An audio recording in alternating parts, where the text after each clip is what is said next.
Check, check, check.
Good morning. Let's do this. Cotter and Marshall show. You know the drill. Hop on that stream. Hang out with the Horde. Facebook, YouTube, and Twitch.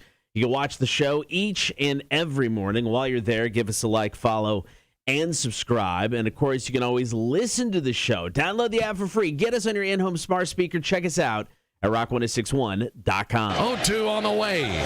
Chopper out to Dansby. Dansby throws to first base. Is this happening? It is! The Atlanta Braves are world champions. The Atlanta Braves have won the 2021 World Series in 6 games over the Houston Astros. Pure euphoria down on the field as they're bouncing all over the infield. Celebration going on the field, and folks, this is what dreams are made of. Cotter, I love that the play-by-play announcer at first was so stunned that we were actually going to win the World Series. Like he was waiting for like a meteor to fall onto the field and be like, well, that was expected. But, man, it feels good. Cotter, we called it. Yeah. We did. Hey, clap it up for us. Clap it up for Cotter and Marshall. What did we say from the beginning, Cotter? Braves in 6. Braves in 6. We couldn't have been more right. We're right all the time. 100% of the time, we're right all the time. I think we prove it right there. If we tell you guys to put money down on anything, to buy anything, do what we say. Because obviously, we're very good at what we do. Now, I'll admit, I started watching the game last night, and there was an energy in Houston where I did not feel good for the first few innings. Right. I mean, I was like, oh, man, you could just feel, the crowd just getting behind this team. And I thought, oh, this isn't looking good for the Braves. Then Soler hit that three-run home run. Yeah. It killed the crowd. Yeah. They just stopped after that. And the Houston Astros never got back into that game. Hey, I mean, technically, Soler was a former Chicago Cub. Hey, clap it up for the Chicago Cubs. Chicago, turned it around. Good for us. We gave you Soler. But, man, it feels good for Atlanta to finally kind of break that curse. Obviously, the Falcons, we don't talk about that. They're cursed forever. Had that soccer win. We don't really talk about that really at all either because soccer doesn't count. And it just feels good. It feels good. The Hawks, they're a basketball team. It just feels really good to be right with the Braves. So with the Atlanta Braves winning the World Series, I mean, that just, I think, puts an unfortunate, like nail in the coffin for the Falcons for the next 20 seasons. You don't get both teams being good. Generally not. Tampa seems to be the only town that gets that kind of luck. And nobody cares, except for, now that Brady's there. Baseball team, they don't care at all. Exactly. All right, coming up on the show today, Mac from Bob 1069 is going to join us at 9 o'clock for Chicks on Dudes. Our Cool Guys tournament continues. We'll announce our first winners from yesterday's matchups, and we'll get to 2 more matchups today. Are You Smarter Than a Community College Dropouts coming up, top of the 7 o'clock hour. Call, comment, and text. What is the most random, awful, or awesome thing that anyone has ever come to your home trying to sell you? And, of course, going to kick off the show with About Last Night. Somebody pulled a gun on a 7-year-old who was trick-or-treating. Carol Baskin, Can't Stop Tiger King 2. And we'll kick off the show with a story that involves a stripper and emotional support monkey. It's amazing. It's the Cotter and Marshall Show, Volbeat Shotgun Blues, Rock 106.1.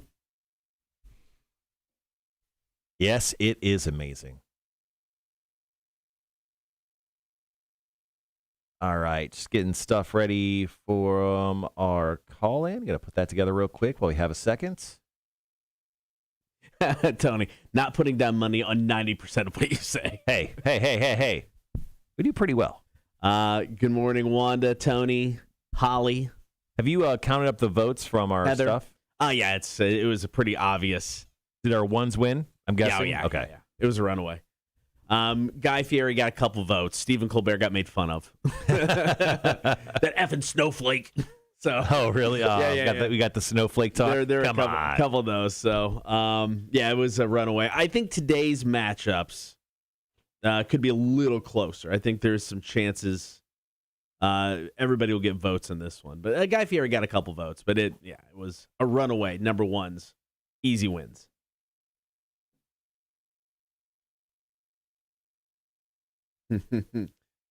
Charles, piss off leg day. Destroy legs and shoulders. Damn. Ooh. Shit, Tony. That's a great one that we completely didn't think of. Jason Momoa would have been a great person on the list. Jason Momoa? Yeah. Hey, we could have pushed to 64. We decided not to. 64 would have gotten out of hand. We got a little out of hand. Yeah, 32 is perfect. Yeah, no, if I didn't even think of Momoa. He would have been a good addition. Also, Jason Momoa, positive COVID test yesterday. So I know. You know what? His sexiness alone will fight it off. I hope so.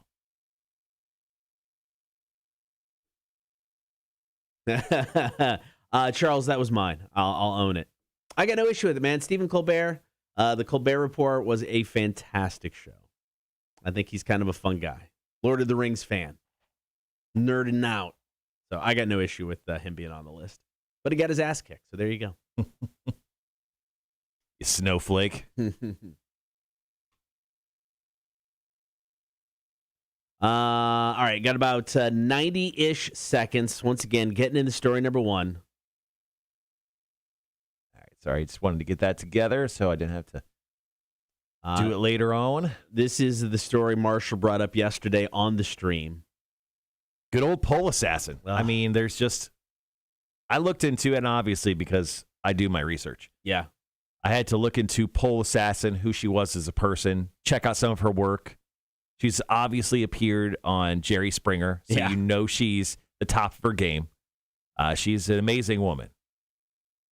And any man would be lucky to have her. Yeah. And her monkey.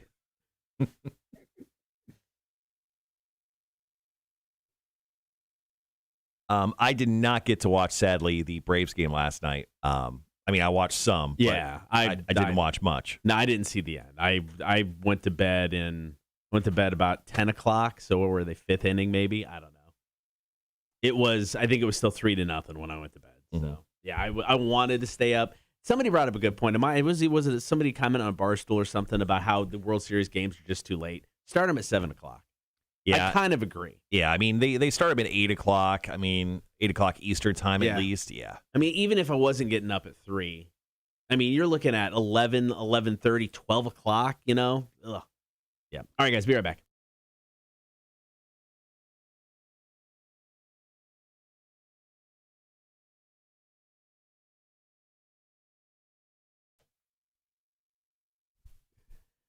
We got a story all about strippers and emotional support monkeys. What more do you need?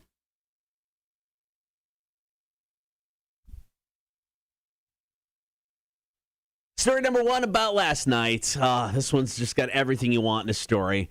Halloween this past Sunday, it was reported that a monkey bit a kid who is at someone's residence in Austin, Texas, for a haunted house. All right, we shouldn't laugh. We shouldn't laugh. No, we shouldn't, but it's funny. That residence belongs to University of Texas special teams coordinator Jeff Banks. The monkey belongs to his girlfriend, and his girlfriend is a stripper who goes by the name of Pole Assassin. Yes, so she goes to strip clubs, and she's apparently one of the best pole dancers out there.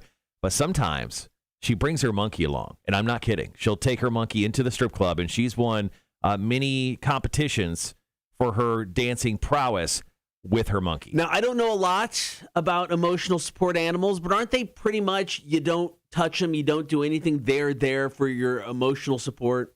So, I mean, taking a monkey on stage to strip club kind of seems to defeat the purpose of an emotional support animal. I don't know. I'm not trying to make excuses or justify what she does with this monkey. But the real story here is a small child was bitten on Halloween night, Cotter. Yeah, it was. And so she invited people over to her house. She got on Twitter and said, "Hey guys, party 7 until 11. We got a haunted house going till about 9:30. Bring the kids."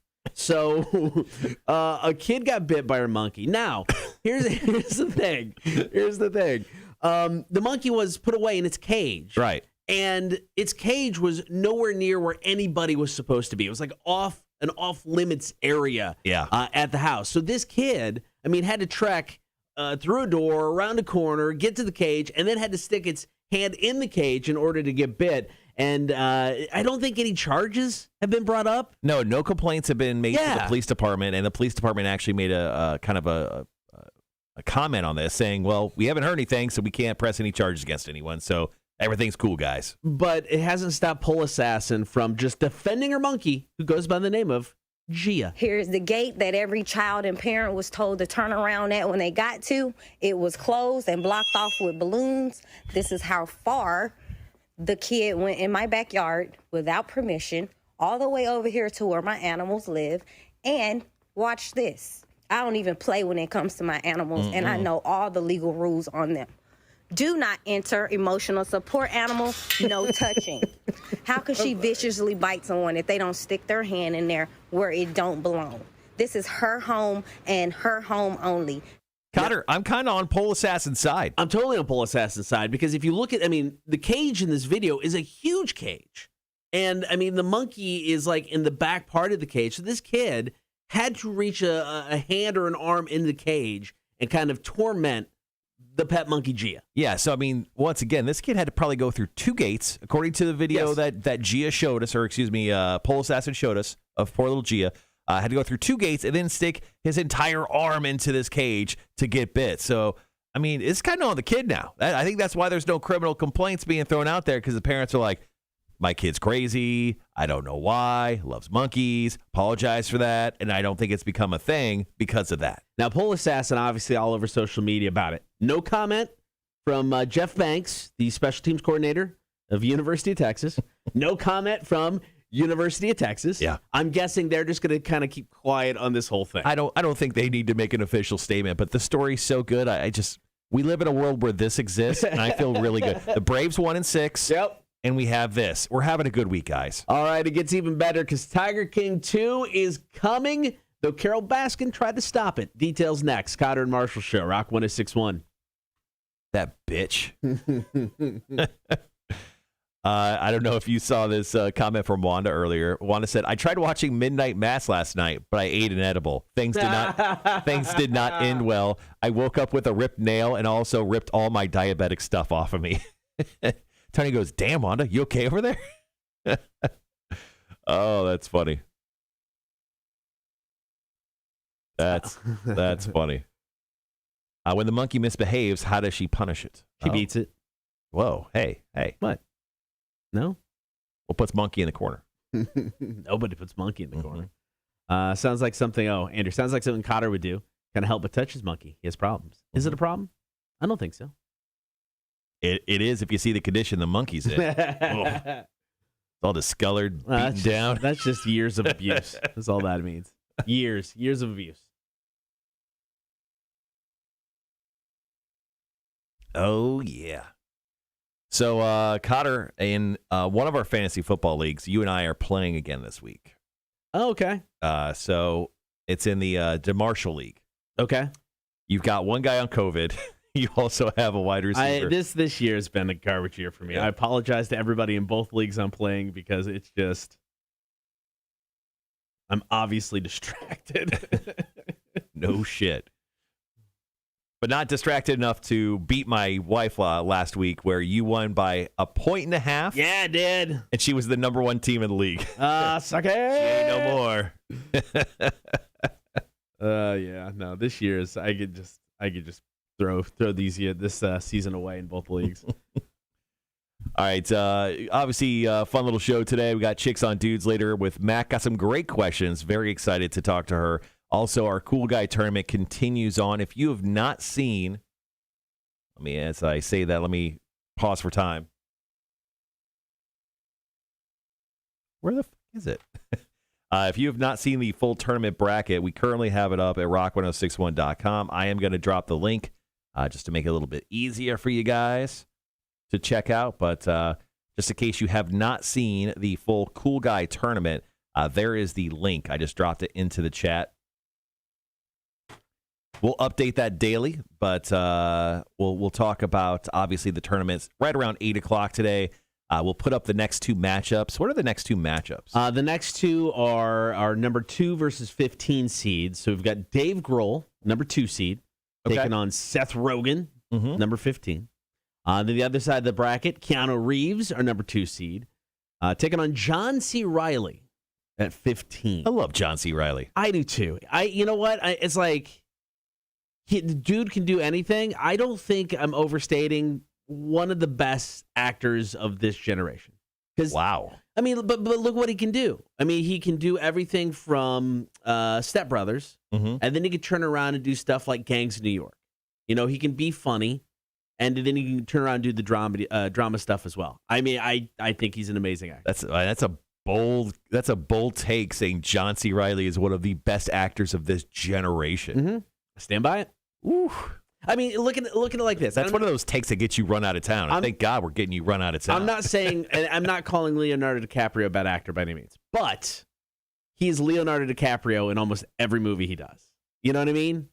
He doesn't disappear into a role, in my opinion. You know, it's like you always know it's Leonardo DiCaprio acting. He's good, but I think John C. Reilly, I mean, he's more of a character actor where Leonardo is, you know, obviously a leading man, you know, the A-lister. But with John C. Reilly, it's just like he just gets into a role. You forget it's him. So I'm just saying. I won't call him underrated. I don't think anybody underrates him. I just think he is an amazing actor. Damn. He can do anything. I didn't realize you love John C. Reilly as much as you. I think he's a great actor. I mean, can you see Leonardo DiCaprio doing Step Brothers? I can't. It would be awesome. It would be incredible if he did. I can't see him doing it, though. I didn't realize how much of a dude boner you had for John C. Reilly. Like, no one has this big a dude boner for John C. Reilly outside of probably John C. Reilly's family. It's kind of wild. I will say, the one character I don't like or just can't get into is the Adult Swim weird thing he does occasionally. Oh, with Tim and Eric? Yeah. Tim and Eric is that's another beast. Yeah. I don't, that stuff's just. It's another level of stupid that I don't even understand. Yeah, he was he's in musicals and stuff too. He was in Chicago and everything. Yeah. Saying, man, Boogie Nights. Boogie fucking Nights, man.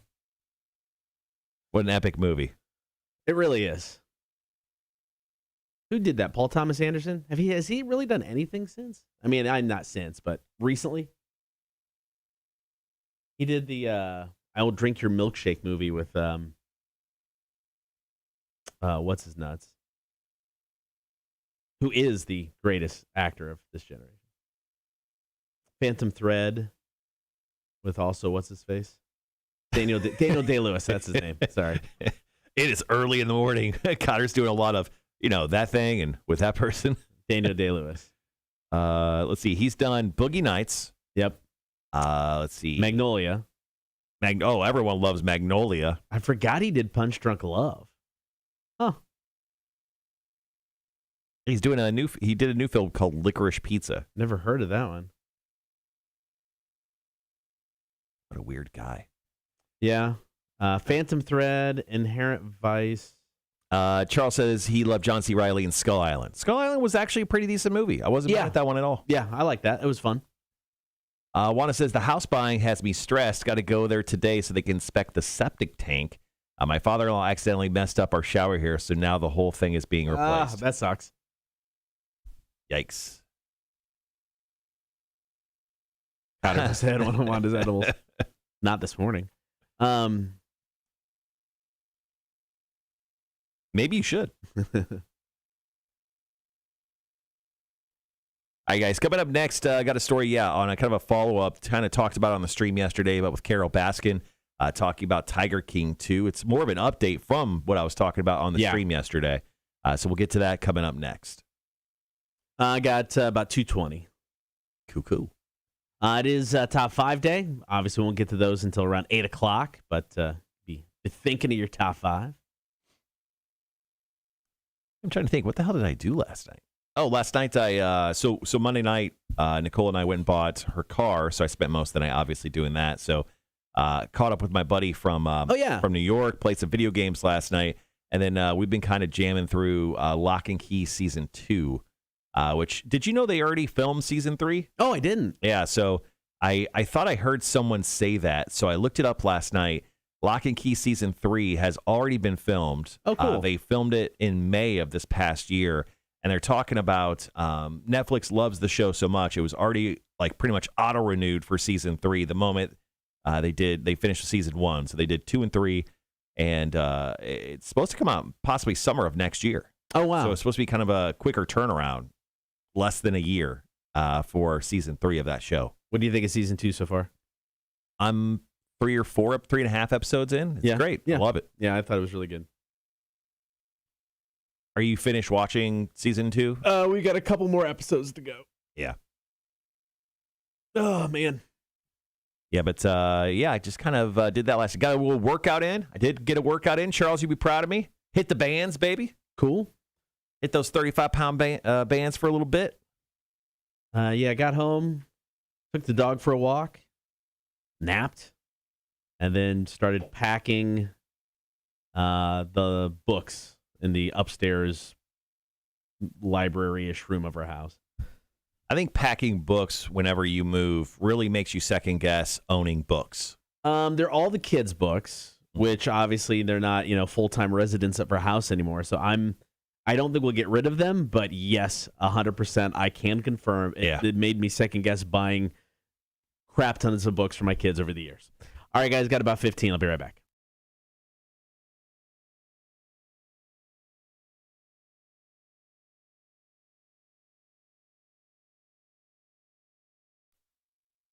Tiger King 2 is happening, and there's nothing Carol Baskin can do to stop it.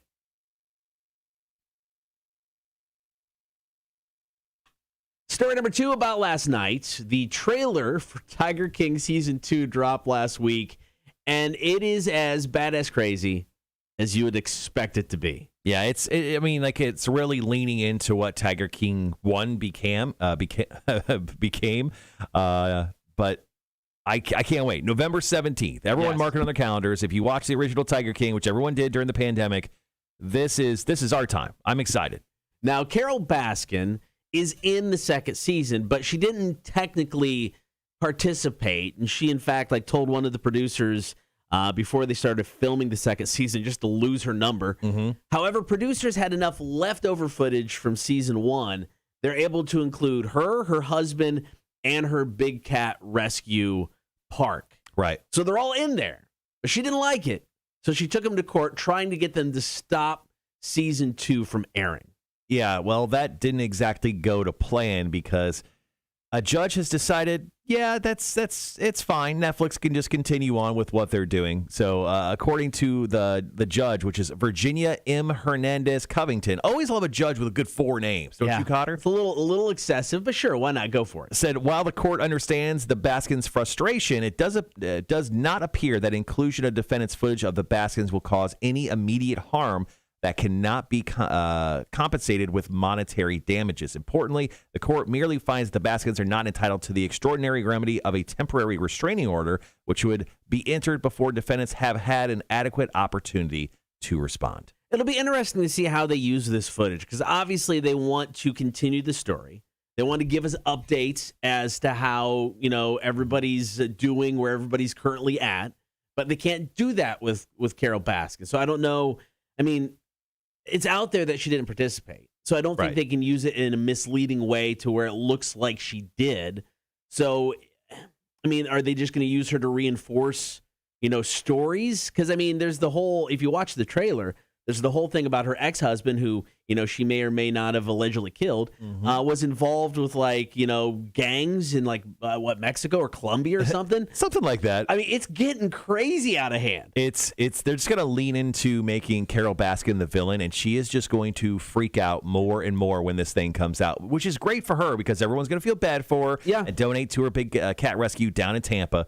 So, it's a good thing for her. She needs this publicity because I'm sure she's itching and scratching for every dollar she can make. All right, got one more story to go in about last night. Pro tip, a kid comes knocking on your door for trick-or-treating. Don't pull a gun on him. Got that story after Chevelle. Cotter and Marshall Show, Rock 106.1. Marshall got to hit those bands every day. Bands are life. I'm going to try to make that happen. Scott says, I just have to say you guys are great. Aw, come on, Scott. You're just still high from the Braves winning last night. You make my drive into work every morning exciting. Oh, thanks, man. All right, cool, man. I'm glad my cousin Scott could chime in there. Thanks for saying nice things about us. Appreciate that. Ooh.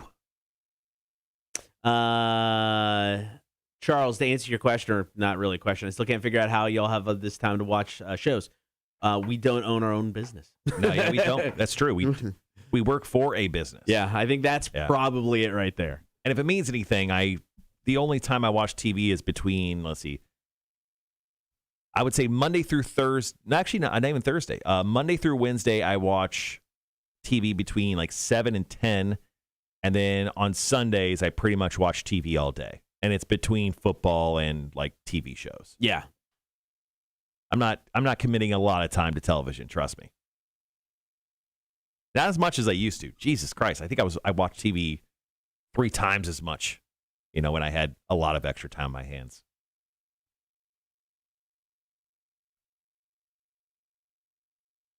So I've definitely, since starting mornings, have had less time. Yeah.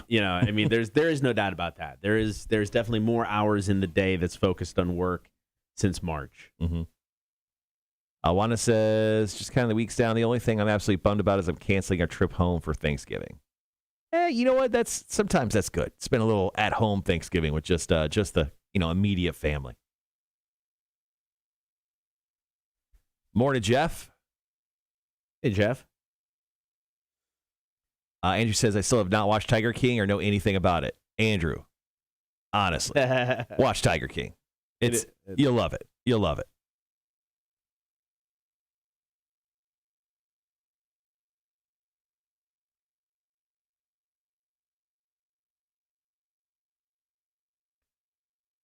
All right. As we get into more and more stuff here on the Cotter and Marsh Show up next, we're going to talk about how a lovely young woman who looks like a psychopath straight out of Texas.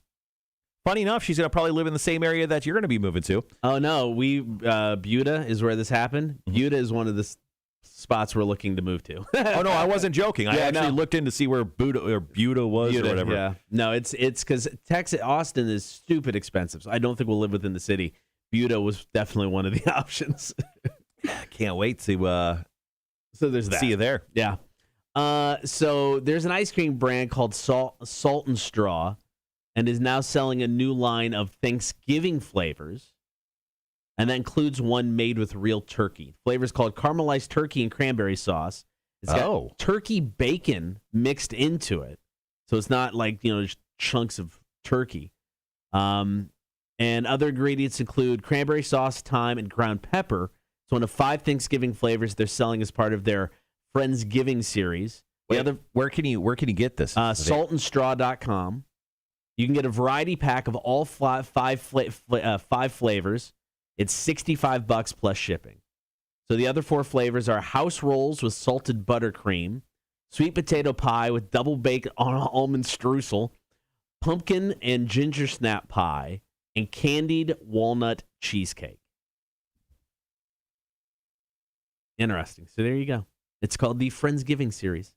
Salt and straw. So you said that one of those ice creams had turkey bacon in it. Yes. Immediately I'm like, do turkeys really have bacon? I've heard of turkey bacon, but I never really thought about that. Yeah. So people ask, what part of the turkey is bacon? There are 2 main styles, one where the meat can come from the thigh of the turkey, and the second from the finely ground light and dark turkey meat. Either can be cured or uncured, smoked, chopped, and formed into strips and resemble traditional pork bacon. So, I mean, pretty much if you buy turkey bacon, it's false advertising. Because there is no real bacon on a turkey. Yeah. Under a minute. It's very disheartening.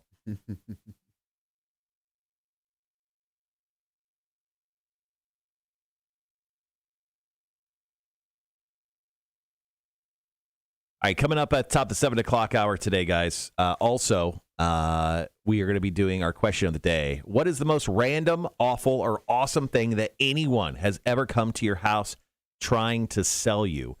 Tell us your stories down in the stream chat right here, or you can call us up here after this next break, 1-800-394-1061. You can also text us at that same exact number. If you got a great story, feel free to share it with us. We'll get to that after 7 o'clock today. All right, guys, 15. Be right back.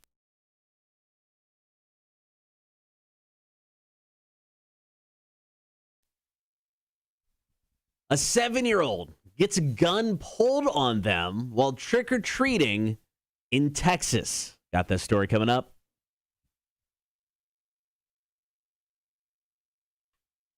Story number 3 about last night. Monica Bradford of Buda, Texas, a small town outside of Austin. And yes, one of the places I'm considering moving. Yeah, you're definitely going to move there now. When I go to Texas, was arrested on Halloween after she pulled a gun on a 7-year-old who came to her house to trick-or-treat. Now, neighbors said that Bradford had her front light on, so it looked like her house is open for trick-or-treaters. Mm-hmm. They were told the father and his kids were at the end of Bradford's driveway when things escalated quickly. She just asked me who's in my driveway, and I was like, I don't know. She said, fine, since you can't tell me, I'm going to go get my shotgun.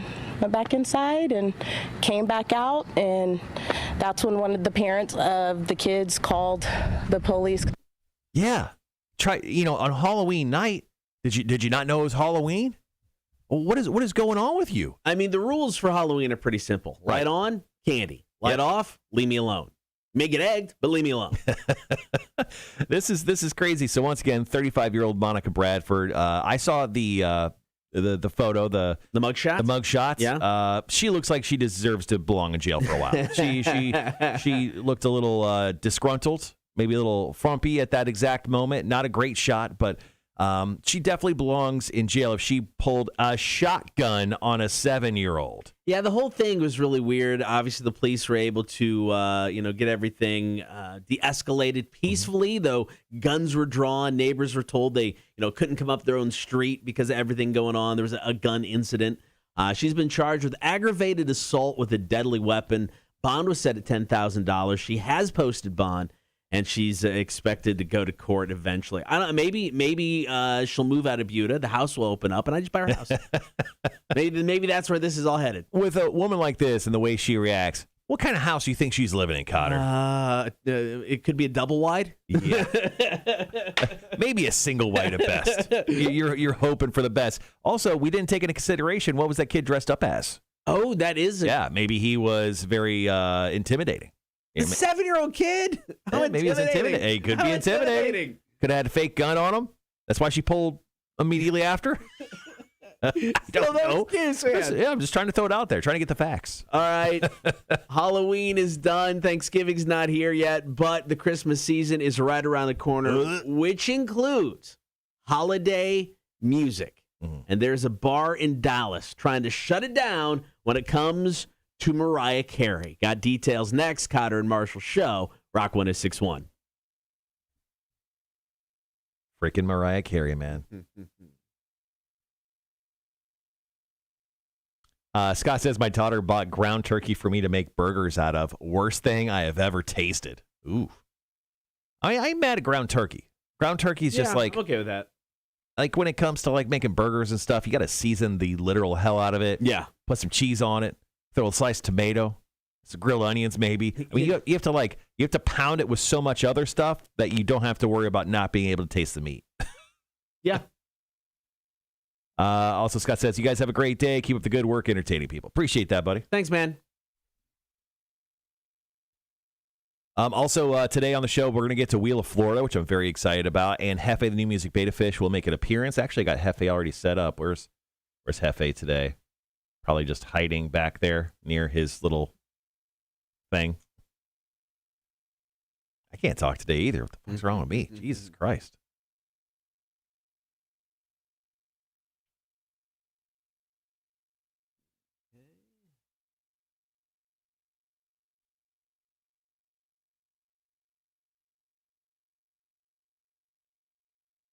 Yo, Craig, how's it going, man?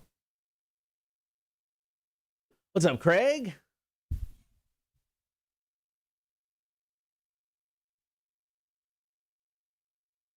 All right, new poll. 82% of people say there's nothing more memorable than experiencing something for the first time.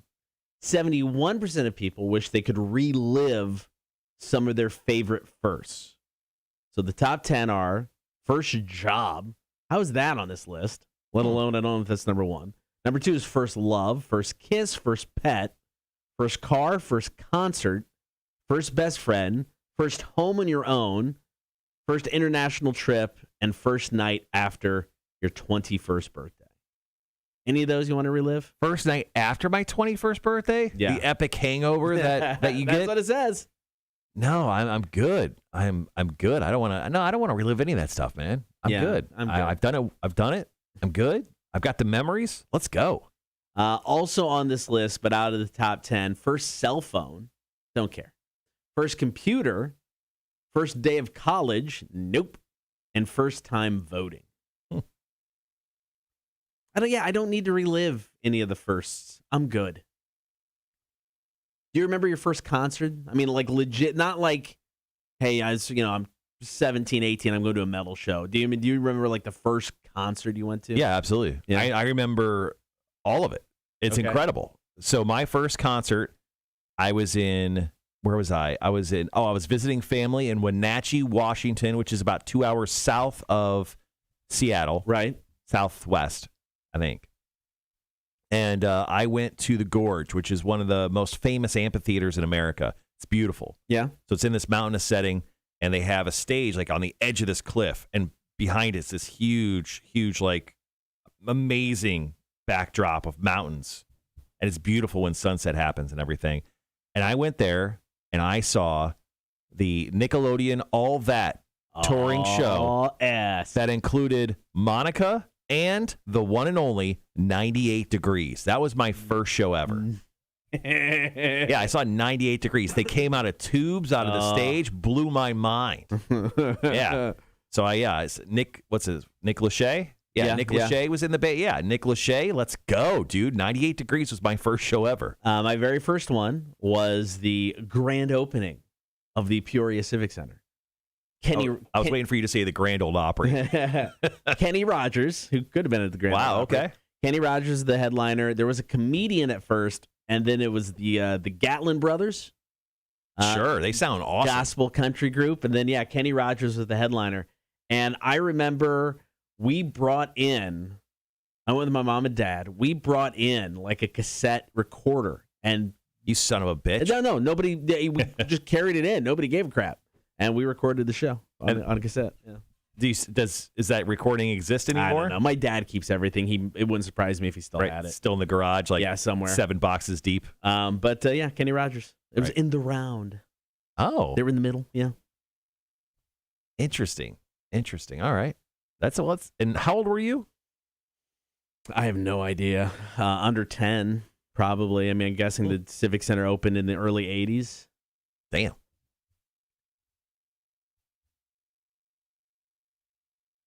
Craig says, Craig, was that really your first show, Ringo Starr with Frampton and his all-star band? Shoot, that's awesome. That's a great first show, man. 1982. So I was 6. I was or 7, depending on when it fell with my birthday. I was not alive. I mean, I was alive soon. Yeah. Yep, 1982. Charles says his first concert was Johnny Cash. Dude, that's with cool. Mima. Good first show. Wanda, first concert was Shine Down at Monkey Business. Oh, that's awesome. Then I also, when I got to 5th grade, my parents took me to the Monkees 20th anniversary reunion tour. The Monkees are doing a show in April of next year here. Well, like 2 of the 4. 1.5 of them. Yeah, it's 2 of the 4. 2 of them have passed away. Yeah. It was 3 of the 4 when I went and saw him because Mike Nesmith refused to get back together. I think he's now one of because Peter Tork died, Davy Jones died, Mickey Dolenz. I think it's Mickey Dolenz and Mike Nesmith and how I remember all 4 Monkees. I don't know, but I think it was Mike Nesmith who sat that one out. But I think it's Mickey Dolenz and Mike Nesmith doing this tour. Phil just says, holy Santa Claus shit, I cannot believe the Braves did it. World chance, baby. You did it, Phil. Congratulations, buddy. Clapping it up for you. Yes. Clapping it up for Phil. Yeah, no, we talked about that right at the beginning of the show today. We're excited for you, excited for all Braves fans. We will admit we're Cubs fans, but we're also 0.5% Braves fans. They're our number 2 team. Yeah, hands down. I mean, you've been in this area long enough. They're the number 2. Like I said, though, want to move, I'm going to have to find a new number 2. You're out. We talked about it. You're going to be a Rangers fan. Yeah, I just can't be an Astros fan. Mm-hmm. I'm going to have to go Rangers. Yeah, definitely. You can't. I can't go Astros. Yeah. Charles says, Mima was my grandma, who all grandmas are measured against. She was the greatest. There you go. Dude, how good was the show? I mean, I don't know. It's like I just imagine Johnny Cash should just be one of those things that are just kind of epic. How old were you, I guess, too? Did you say in your post? I don't remember. Okay, got about a minute.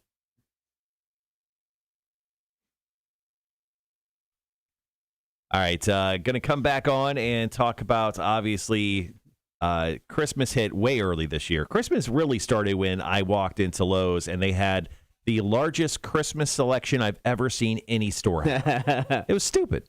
It was freaking stupid, man. I mean, they have like almost half a football field's worth of Christmas trees, lights, and stupid shit everywhere. Yeah, I get that. So we'll talk about Mariah Carey, and then we'll get into some terrible Christmas songs.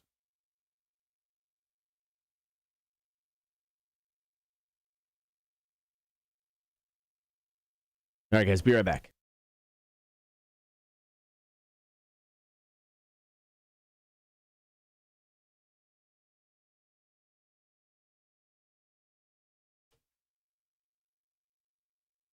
It doesn't matter that Thanksgiving is first, whether you like it or not, Christmas season is here.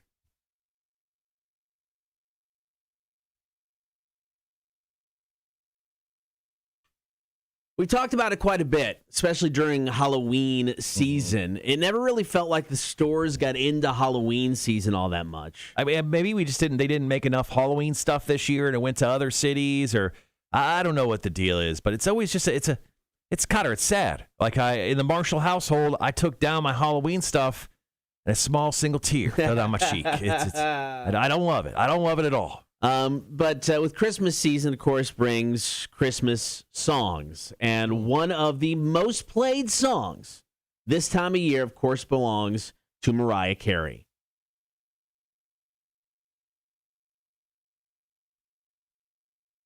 Stop dancing. What the hell are you doing? I don't even hate the song. You don't hate it? No. There are worse songs than this. I get it. We hear it ad nauseum. Yeah. I mean, it's constant. Right. I can't say I hate this song. It's a smile on my face. I'm smiling. Yeah, am I smiling? No, you're not. Do I look like I'm having a good time? Am I dancing like a little elf over there? No, you're not. That's because maybe it's one of those things where you could like that song if you're the size of an elf, like Cotter is. Okay? If you're under 5'4", you're gonna love Mariah Carey's music, especially around Christmas time. Finally, my height comes into play. Now, there's a sign on a jukebox at a bar in Dallas because they've kind of like, look, we're not going to get crazy with this song this year. If you play this song on the jukebox prior to December 1st, we will skip it. After December 1st, it is allowed once per night. I think that's pretty good. This bar, where's this bar at again? In Dallas, Texas. Texas doesn't get a lot right, but they definitely got this right. Now, Mariah Carey sent out, she trolls people on this whole thing. She sent out a tweet just saying, is this the war on Christmas I heard about? And it's her face like photoshopped onto somebody going into battle. And then you showed me a video she posted recently, too, really trolling people. Yeah, so just yesterday, she announced that she has a new Christmas single. I forget the name. It doesn't matter. It's coming out this Friday, and it's got some weird rapper guy on it. And she says the time. It says it's now time, and it's not time, and she like smashes the pumpkin that says not. Yeah. And she's just trolling all Halloween fans because she's really busting out the Christmas music early this year, which once again, probably where she makes most of her money at. I mean, her music probably sells like hotcakes during this time of year. It's a great business that she's in that she somehow fell into. Good for Mariah Carey. She trolled me. I hate her. I hate her. I hate her with all my heart, but also I respect her game. So like I said, I don't hate this song. I think there are worse options around the holidays. Mm-hmm. And I'm a huge Paul McCartney fan. We were talking about concerts off the air. The Paul McCartney show I saw 3 years ago, best concert I've ever been to. Yeah. But his Simply Having a Wonderful Christmas Time is utter garbage. It sounds like he played it on a Casio keyboard. I mean, it is junk. And I love Paul McCartney. Yeah, and kind of thinking about some of the worst Christmas songs, with that too. Bruce Springsteen's Santa Claus is Coming to Town. I don't like that song. What? Yeah, I do not like that song. I love his version of that song. Yeah, and then I haven't heard this one, but Tiny Tim's Santa Claus Has Got the AIDS. I haven't heard it, but I'm willing to listen to it. I don't love the message he's trying to shoot out there, but maybe we'll get to that. I'll give you a full opinion on that coming up here after the show today. This one is my all-time least favorite Christmas song. But Grandma got ran over by a reindeer, bro. I don't care. You don't like the physical violence against women? Me neither, Cotter. Thank you for pointing that out. I don't like women getting hurt, especially by reindeer. Elmo and Patsy can get hurt by reindeer. I'm just done with this song. I never, ever need to hear it again. Wow. That's a take. I don't mind that song. It's fine. Really? Yeah. I'm not going to dance like a little dumbass over here. The Mariah Carey song, I'm sorry. It's catchy. I'm just waiting for you to play Mariah Carey for the rest of the show. I'm going to burn the studio down if you do that. Coming up after 7 o'clock, call, comment, and text. What is the most random, awful, or awesome thing that anyone has come to your house trying to sell you? 800-394-1061. You can also comment on the chat. Your stories after 7. Cotter and Marshall Show, Rock 1061. Good morning, A-Dub. Charles says the Millie Cake, Big Crosby, the best Christmas song ever. I think that's the one he's talking about, right? It's Millie. Yeah, I know what you're saying. I'm a huge fan of Crosby and Bowie's Little Drummer Boy because I like David Bowie. I'm a huge fan of not hearing Christmas music in department stores, in my car, generally just about anywhere. Craig says, going back to being a baseball fan of any team in Texas, Craig says you could be a Round Rock Express fan and rub elbows with Nolan Ryan. I think that's a good idea. Ooh, Round Rock, I think, is close-ish to Austin. Yeah, I think, you know what? If you want, you could definitely be a fan of minor league baseball and not really accept any Major League Baseball team when you move there. Take your time. Ooh, yeah. Round Rock is just north of Austin. There you go. All right, I'll just live in Round Rock. There we go. A-Dub says he's taking his in-laws to the airport. Say hello. Hello, in-laws. Hello, in-laws. Aaron will be so sad to see you go. He will respect, let's see, in-laws. Oh, I'm guessing the in-laws who live here. He'll definitely take care of the house. He definitely won't go through your drawers looking for any sort of loose cash. He won't be doing that at all. Don't worry about it. Got it handled. Where are they flying to? That's what I want to know. What's going on? Where are they going? Yeah. Can I tag along? I mean, you have to leave now. He's taking them to the airport right now. That's true.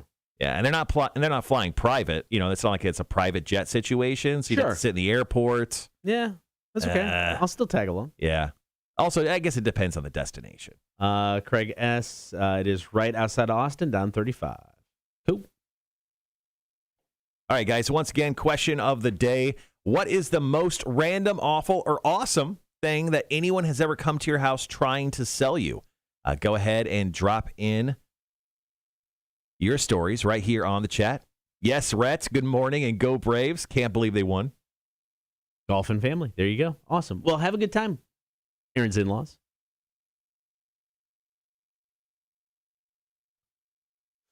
Yeah, I think Round Rock is one of the places we looked at living too.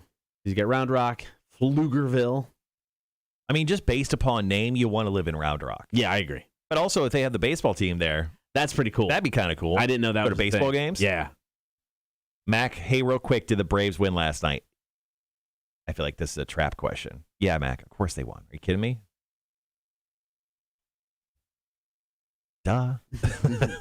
Do you have a Tony? Really, Mac? Do you have a story? For our question of the day, I kind of do, but it's piggybacking what someone else said because I was a part of it. Oh, that's fair. Because I don't have one here. Yeah. So Bob mentioned about a water purifier system. So we had a friend who kind of set Bob and I up. So I can explain that. So okay. with this story, I can start off with my story. Okay. For the first break.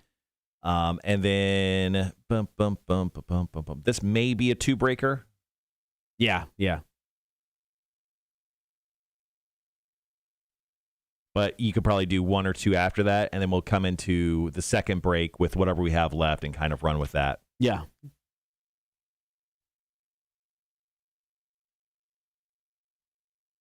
So I got shipped a story last night from Wanda about a possible dude of the week. Did you see it? Oh, yeah, She posted it to Yeah. the Cotter and Marshall show page. Yeah. I definitely want to use that one for dude of the week next week. It's a little out there. It's a little crazy. Still, I mean, I get it. Still kind of a tough look. I think it's worthy. I mean, once again, No, I'm not saying not to do it, but I'm just for the dude. It's like I get why he did what he did. Yeah. I get it. That's still tough. Well, you're not supposed to murder people? I don't think so. Oh, okay. I don't think so. All right. Well, so once again, the most random, awful, awesome thing anybody's ever tried to sell you. We're going to get to some trivia. Are you smarter than a community college dropout?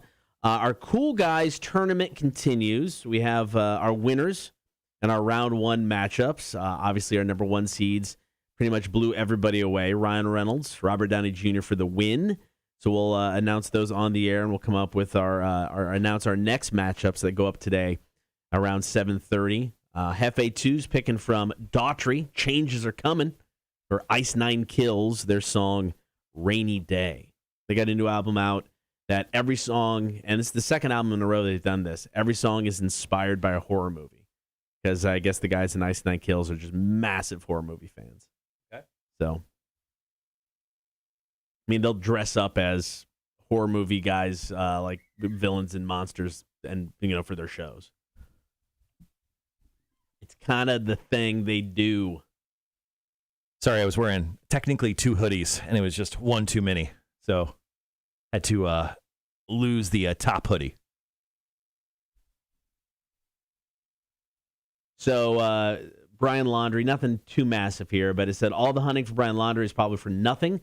North Point, Florida Police Chief Todd Garrison says Laundrie had probably already taken his life by the time authorities started searching for him. Of course, the area where he was found was under 4 feet of water when the search began, which is why it took so long. Garrison also admitted the cops once mistook Laundrie's mother, Roberta, for him during surveillance work at the Laundrie's home.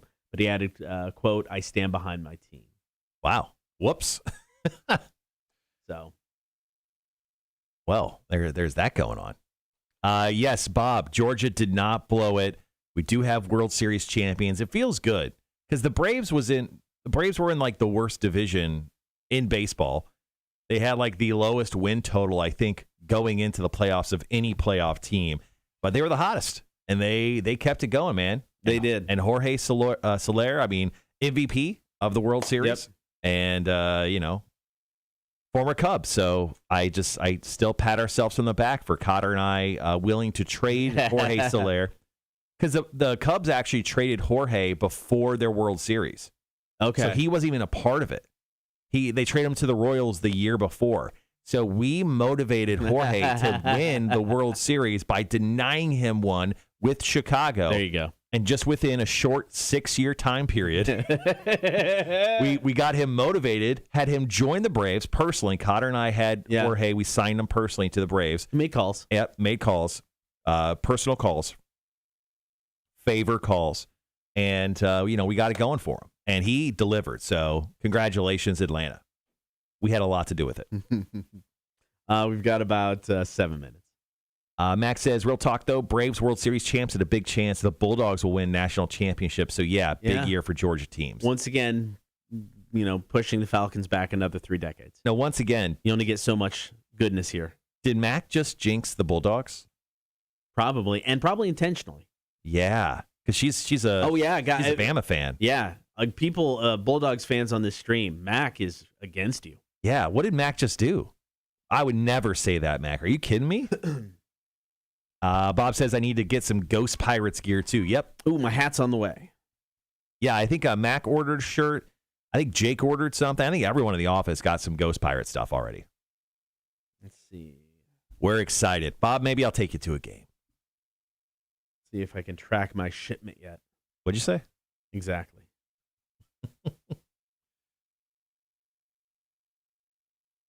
Check back. Okay.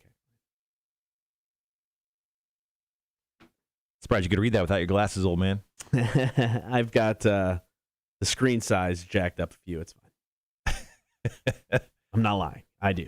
What age did you make your iPhone text larger so you could read it? 2 years ago.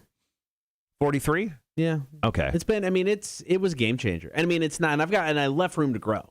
So I can still make it bigger. It wasn't like I'm looking at it, Mm-hmm. So I gave myself some wiggle room when they even get worse. All right. And we talked about the parade. The parade, more details coming soon, is Friday. Is it Friday? For the Braves. Did they already announce that? They announced that the parade's on Friday, but more details coming soon. Okay. Mac goes left room to grow. I did. I know. As soon as you said that, I was going to say a joke, but I decided not to. He's been saying that his entire life to every lady. There's room to grow. True. Charles says, I need to get on that guest list for Alice Cooper. Well, you should definitely call in and play Are You Smarter Than a Community College Dropout Trivia today, because we're giving away tickets to both Joe Bonamassa and Alice Cooper, Charles. Plus, everyone needs to call in and take Cotter on. I mean, we gotta pound a couple more losses into Cotter's brain before we send him off to Austin, Texas. Don't judge Marshall. You could wake up one day the same way with more room left to grow. Sorry, just the text thing. Yeah, maybe bad eyes. I got my eyes fixed when I was 23 years old. Yeah. I could not read anything further than like 5 feet away. Yeah. But I got my eyes fixed with the old school LASIK, with the one where they took the razor blade and they cut off the top of your eye and then shot a laser in. Oh, no. Yeah. Sounds horrible. Yeah, that's what they did. I had to take numbing drops and all sorts of stuff. I will say the biggest game changer was the bifocals, or whatever they call them, transition, whatever it is. Mm-hmm. That was the biggest thing. I got those. I'm like, oh my Lord, I can see far away and close and not have to take my glasses off. Just don't be the guy who wears the glasses that turn into sunglasses. Oh, I hate those. Don't do that. No, I'm out. That's such a weird look. No, sorry for anyone who's got that. The bifocals really, really made a difference. Yeah. And I got to go back because my glasses I got are falling apart.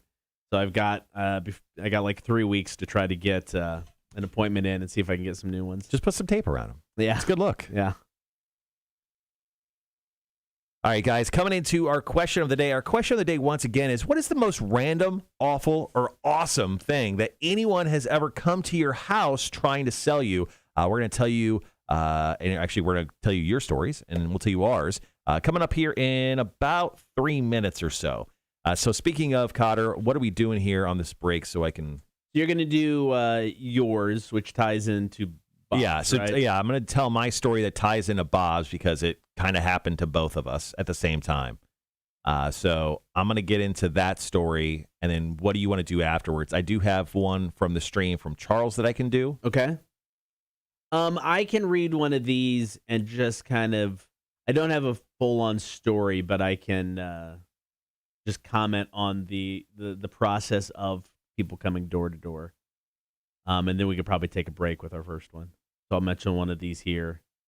Okay, so you're going to do yours and Rob's, or Robert's. I'll mention one of them here, kind of go into just the general take on people selling shit door to door. Okay. And then we'll take a break. Okay. And we can go from there. Morning, Sean. Good morning. He said his Ghost Pirates merch shipped yesterday. What an awesome Tuesday it was. Yep, I got the same message. Yeah, I think Max said her stuff shipped out on Monday or Tuesday as well. So it looks like they're all kind of on pace at this point. This is the only piece of Ghost Pirates merch I do own at the moment. Almost bought the St. Patty's Day one where it just said beer hockey. Right. But I held myself back because I know we're still far away from St. Patty's Day and, of course, a lot of other holidays, which I'll probably buy way too much Ghost Pirate stuff. But Bob Arablo, the president of the team, he came in last week to talk to us about the team.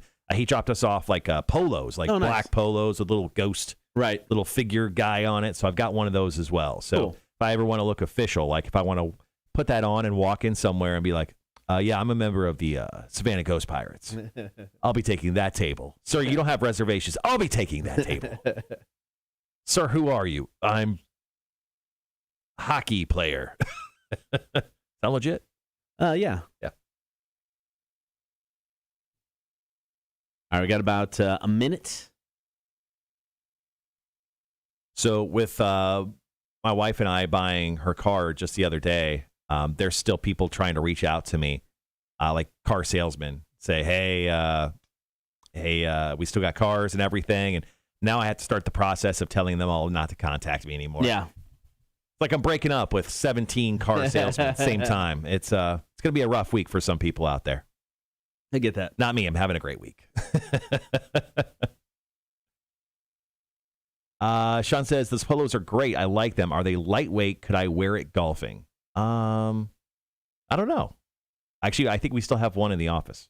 I'll tell you here in a minute. All right, guys. Be right back.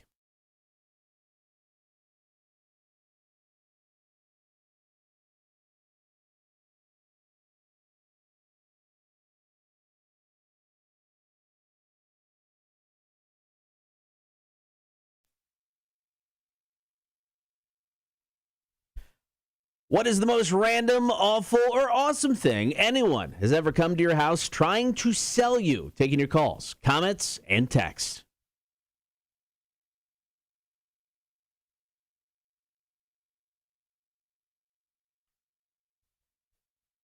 Good morning. Thank you for hanging out on air and on the stream. Appreciate that. Hop on the stream if you haven't done so already. Hang out with the Horde. You can watch the show every morning. Facebook, YouTube, and Twitch. Once again, this morning, taking your calls, comments, and text. The number 800-394-1061.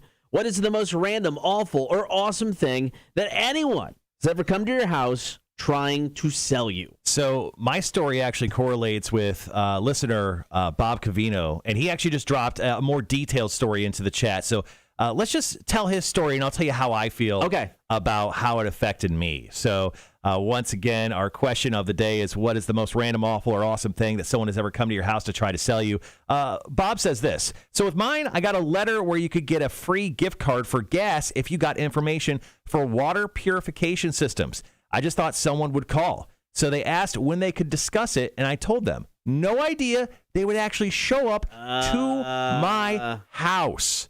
The guy shows up in a PT Cruiser that looks like a rhino. That's awesome. He does this entire presentation, which, by the way, was actually really good, but it was expensive. So after an hour, I'm like, I'm going to pass, but you should call these friends of mine, Kevin, Tim, and Marshall. And he gave this guy our phone numbers. And I think he gave him my address.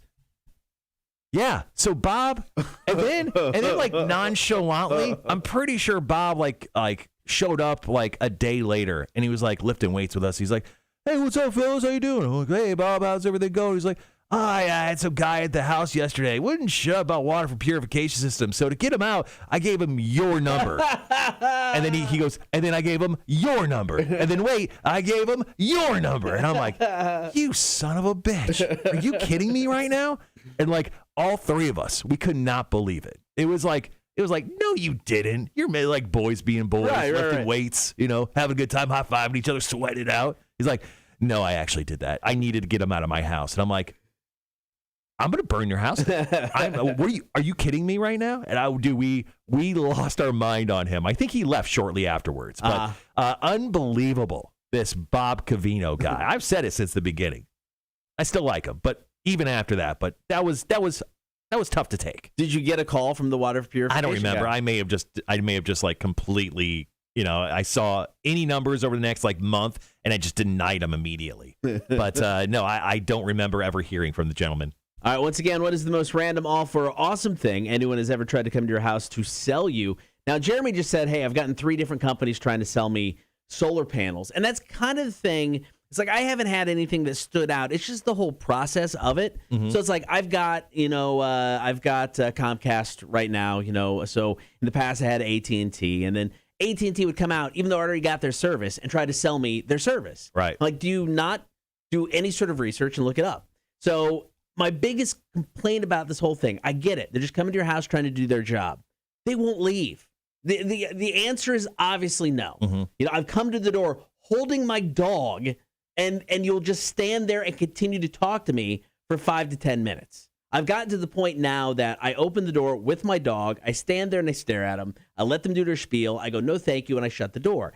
Because if I don't, you're stuck there for 10 minutes. That's the biggest thing. Like, look, I get it. You got to hit as many people as you can. Eventually, you're going to run into somebody who's willing to take you up on your offer. So we kind of had a situation where in the studios, where another studio from now, we had one of our own sales guys come in and he tried to talk to us. And we're like, hey, we're trying to focus on the show. Yeah. So I highly recommend people do this. I bought a squirt bottle, and when he came in, I would shoot him with water. Yeah. And he learned fairly quickly after like 2 times of squirting one of our sales guys with water.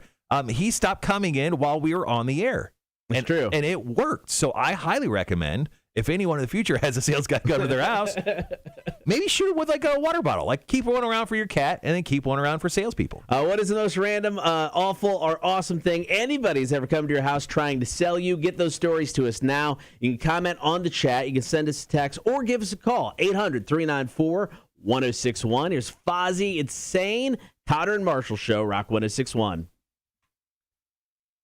It's so funny. So Hannah here goes, the rhino guy got me too. Andrew goes, I remember seeing the rhino car driving around Savannah. I don't remember ever seeing the car, but that's funny. Everyone's like, yeah. Let's see. Bob, once again, thank you for that story, and also screw you. That is. Hey man, you're in the moment. You're like, I think they got to get this guy out of here. Oh, here's some more numbers. Here's some leads. He when he told us, we're like, we don't believe you. But he's like, no, that happened. Like, you son of a bitch.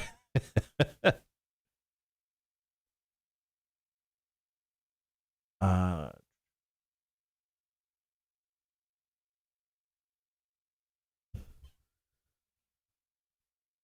right, we got just under 3 minutes. I haven't made coffee yet. I'll do that at commercial. Yeah, you will. Okay, so let's see. I've got a story from Shan. I got a story from Sean.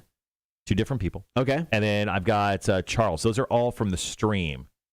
So how do you want to do this next break? We go back on in about 2.5 minutes. You've obviously probably got more content than I do. Tessie's is good. I was going to say Tessie's has a good story from social. Yep, Tessie's is good. And Roy's is pretty funny. It's short, but it's pretty funny. So, I mean, how many do you have? Let's see. I've got 3. Roy's is close to Shan's. Oh, okay. In the same genre, if you know what I mean. Yeah. So we can go. I mean, we're just going to do the 2 breaks. Yeah, why don't we just stick to 2 here? Okay. Got some good stuff, but I don't think more than 2 is just fine. And then that 3rd break, we could talk about shows coming in with Joe Bonamassa and true. Alice Cooper, then go into trivia from there. So why don't you go ahead and start with one of yours? I'll read Tessie's and then close out with another one of yours. Yeah, let's do that. I'll do. So I've got religion and I've got crack. Okay. Which actually a lot of people, other people would say. A lot of people asking, how's your wife's car? They think it's a fuel pump problem. I called yesterday, and he's like, hey, the guy who was working on it, super busy today, so I don't have a definitive answer. I should have it for you by tonight, which he didn't call back, or tomorrow, which is now today. So hopefully we'll hear from it about it today. How badly do you want it to be a lot worse so your wife will just buy a new car? Until we sell the house and know how much money we're getting for it, I'm fine with if it's just a cheap, easy fix. All right. So we got enough stuff going on right now. I would much rather, because my wife's staying here for 6 months, she has plenty of time to buy a car. There's too much stuff going on right now, so buying a car right now, stress we don't need. So, speaking of cars, Marshall, what did your wife get? 2018 Jeep Compass. Decked out. It's pretty awesome, man. All right, guys, be right back.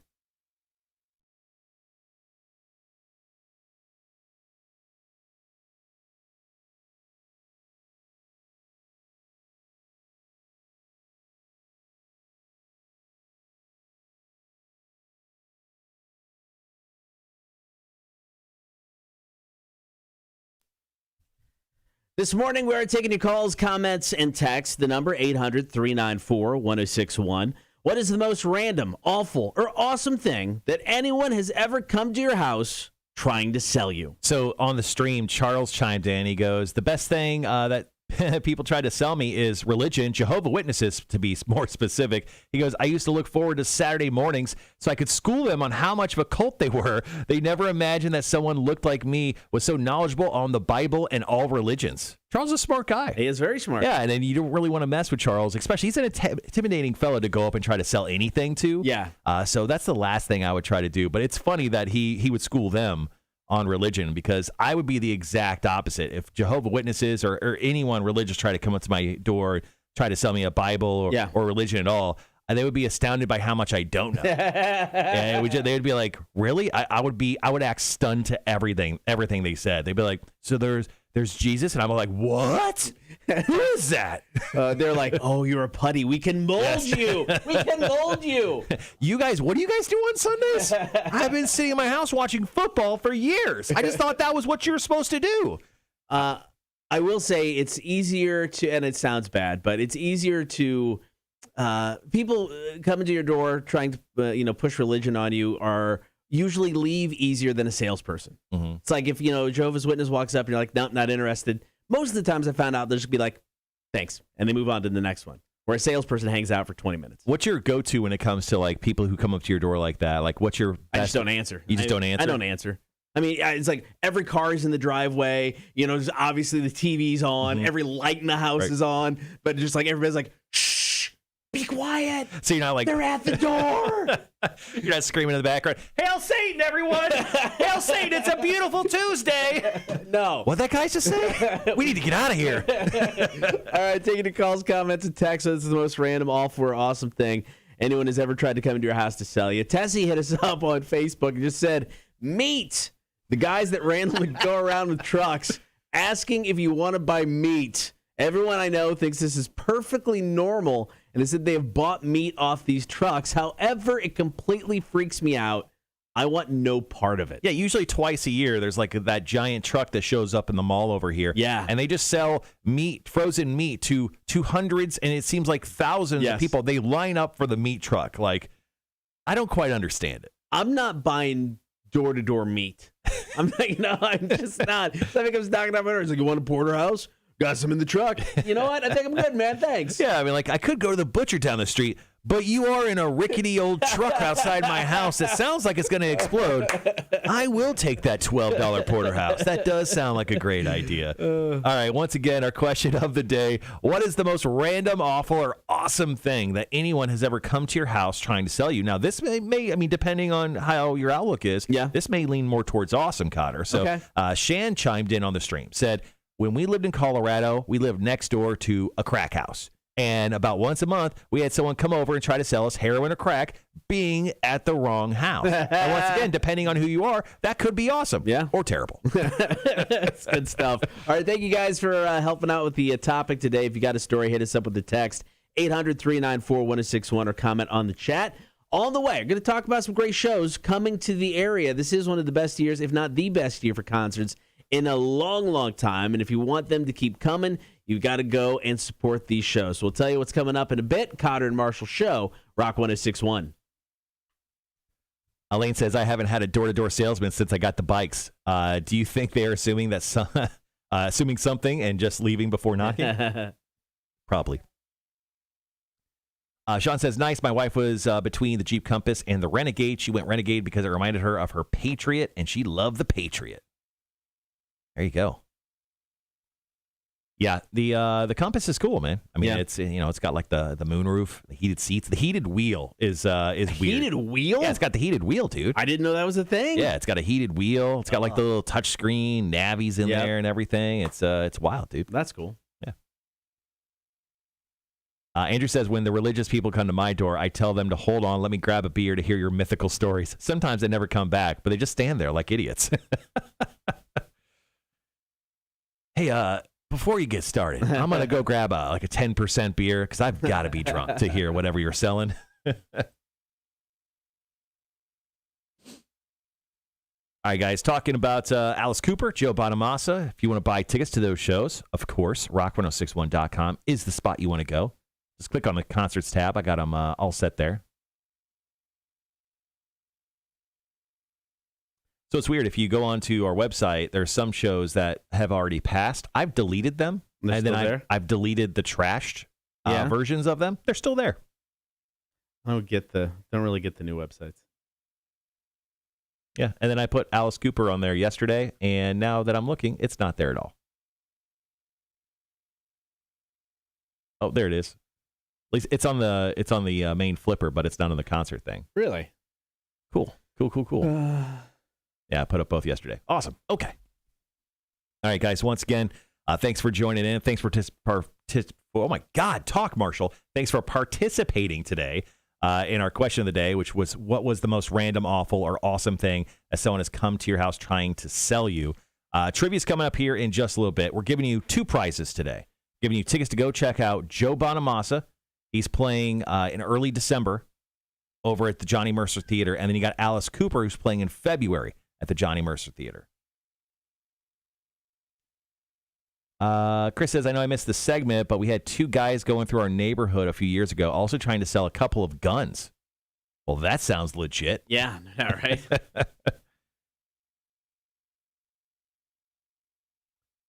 Max says, tell me why I continue to entertain my ex when he is one of the biggest sore losers. LOL. No answers needed. I already know I'm an idiot.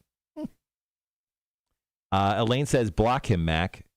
You know how I think you get your boyfriend to stop messaging you?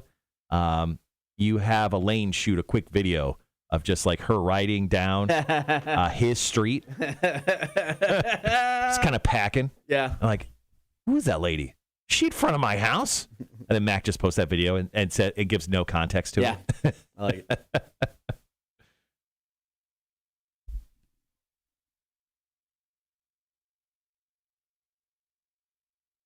Is there an opening act for Alice Cooper? I'm sure there is. I don't think anyone's been announced yet, Charles. Let me look, though. I'll look real quick. Of course, I had it right up, and now I don't. That's a show. I've never seen Alice Cooper. That's a show I would love to go to. I bet it's just amazing. So Alice Cooper tours for like 4 months out of the year. He does it during the cold months. Yeah. And then he just spends the rest of his time golfing. Yeah. Because I think he's from Arizona, right? I'm not sure. But he is a big-time golfer. Oh, he lives in Arizona. I believe he's from like Detroit or something. Let's see.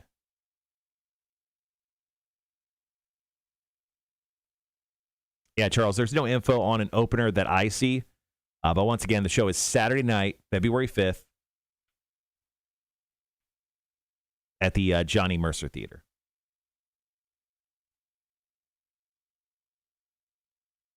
I think I met Alice Cooper once, now that I think about it. Really? Yeah, we met.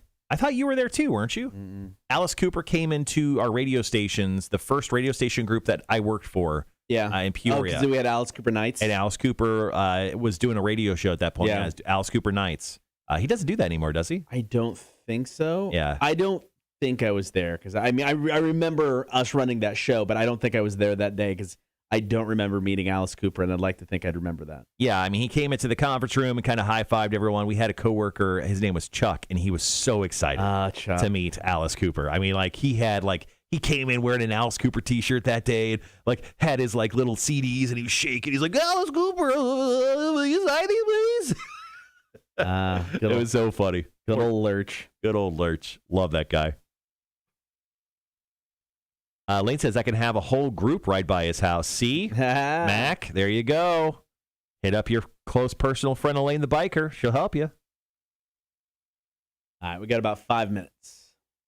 All right, once again, talking some shows, Joe Bonamassa and Alice Cooper.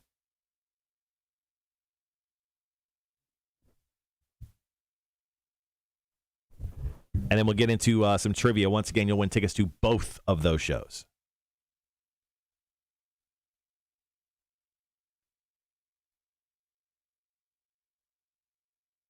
Sorry, I'm just getting ready with all the information for both those shows. Bum, bum, bum, bum, bum.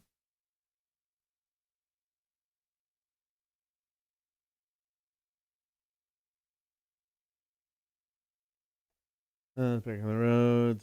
8th. The 5th. And Bonamassa the 7th. Okay, cool.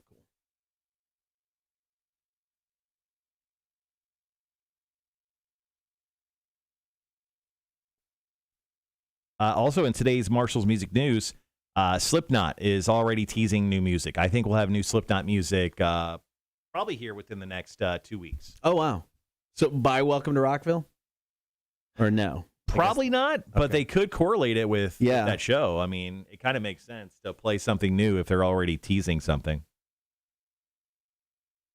So, Cotter, I don't know if you heard about this story, but yesterday, Henry Ruggs Jr., I think is his name. Okay. He's the wide receiver for the Las Vegas Raiders. Last night, he got a little drunk and killed someone. Oh. Yeah, so Man.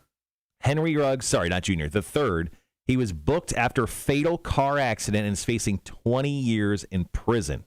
Oh, now, man. he has been released. He's a 22-year-old kid. He crashed his car into a 23-year-old woman at about 3 o'clock in the morning. I think it looks to be on Tuesday morning. Yeah, Monday going into Tuesday. And he was driving his, a Corvette. He was driving his Corvette and just ran into someone on a street that I lived very close to. Like the intersection, I lived very close to where this wreck happened. But yeah, that poor lady died. Wow. So he got arrested for multiple different reasons. And yeah, he's been released now. But I mean, there was the car that he hit burst into flames. Damn. Yeah. So Henry Ruggs, as of yesterday, released by the Raiders. They released him damn near immediately. As soon as news kind of became public. It's been a bad year for the Raiders. Yeah, it has. Between John Gruden, those emails from the NFL decided to release emails from John Gruden, saying racist things, so they had to let him go. And the Raiders should just pack it up for the season. Just try again next year. It's not looking good.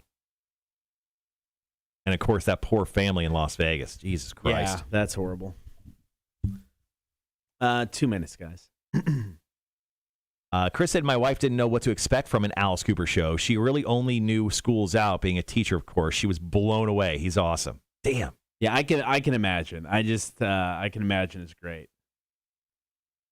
And that's a great time to go see Alice Cooper because generally that's Super Bowl weekend, but they pushed it back a week because they added a week this year. So the Super Bowl is literally the day before Valentine's Day this year. Right. It's going to ruin so many marriages because the Super Bowl, everyone's got a hangover generally. Right. I mean, the Super Bowl is going to ruin.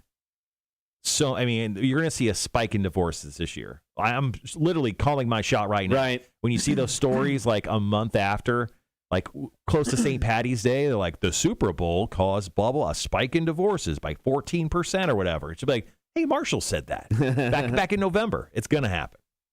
Yeah, I get it. But I don't think I've ever seen Alice Cooper before. I'd really like to see him when he comes to Savannah here.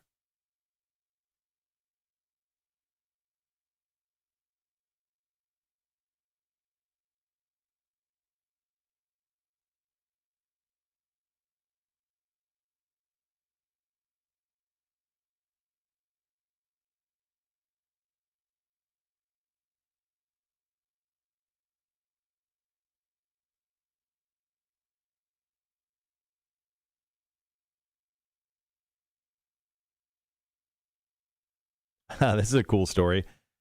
So, we got 30 seconds before we go back on air. I'll tell you after, but it involves LL Cool J and an Audi. All right, guys. Be right back.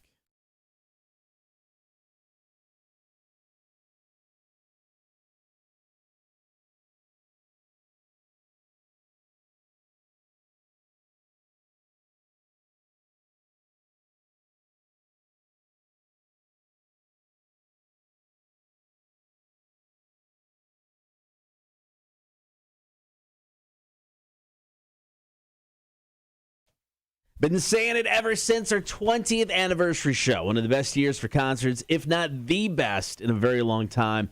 Here in the Low Country and Coastal Empire, Saliva is going to be in town in December. Mm-hmm. And we've also got two big shows at the Johnny Mercer Theater.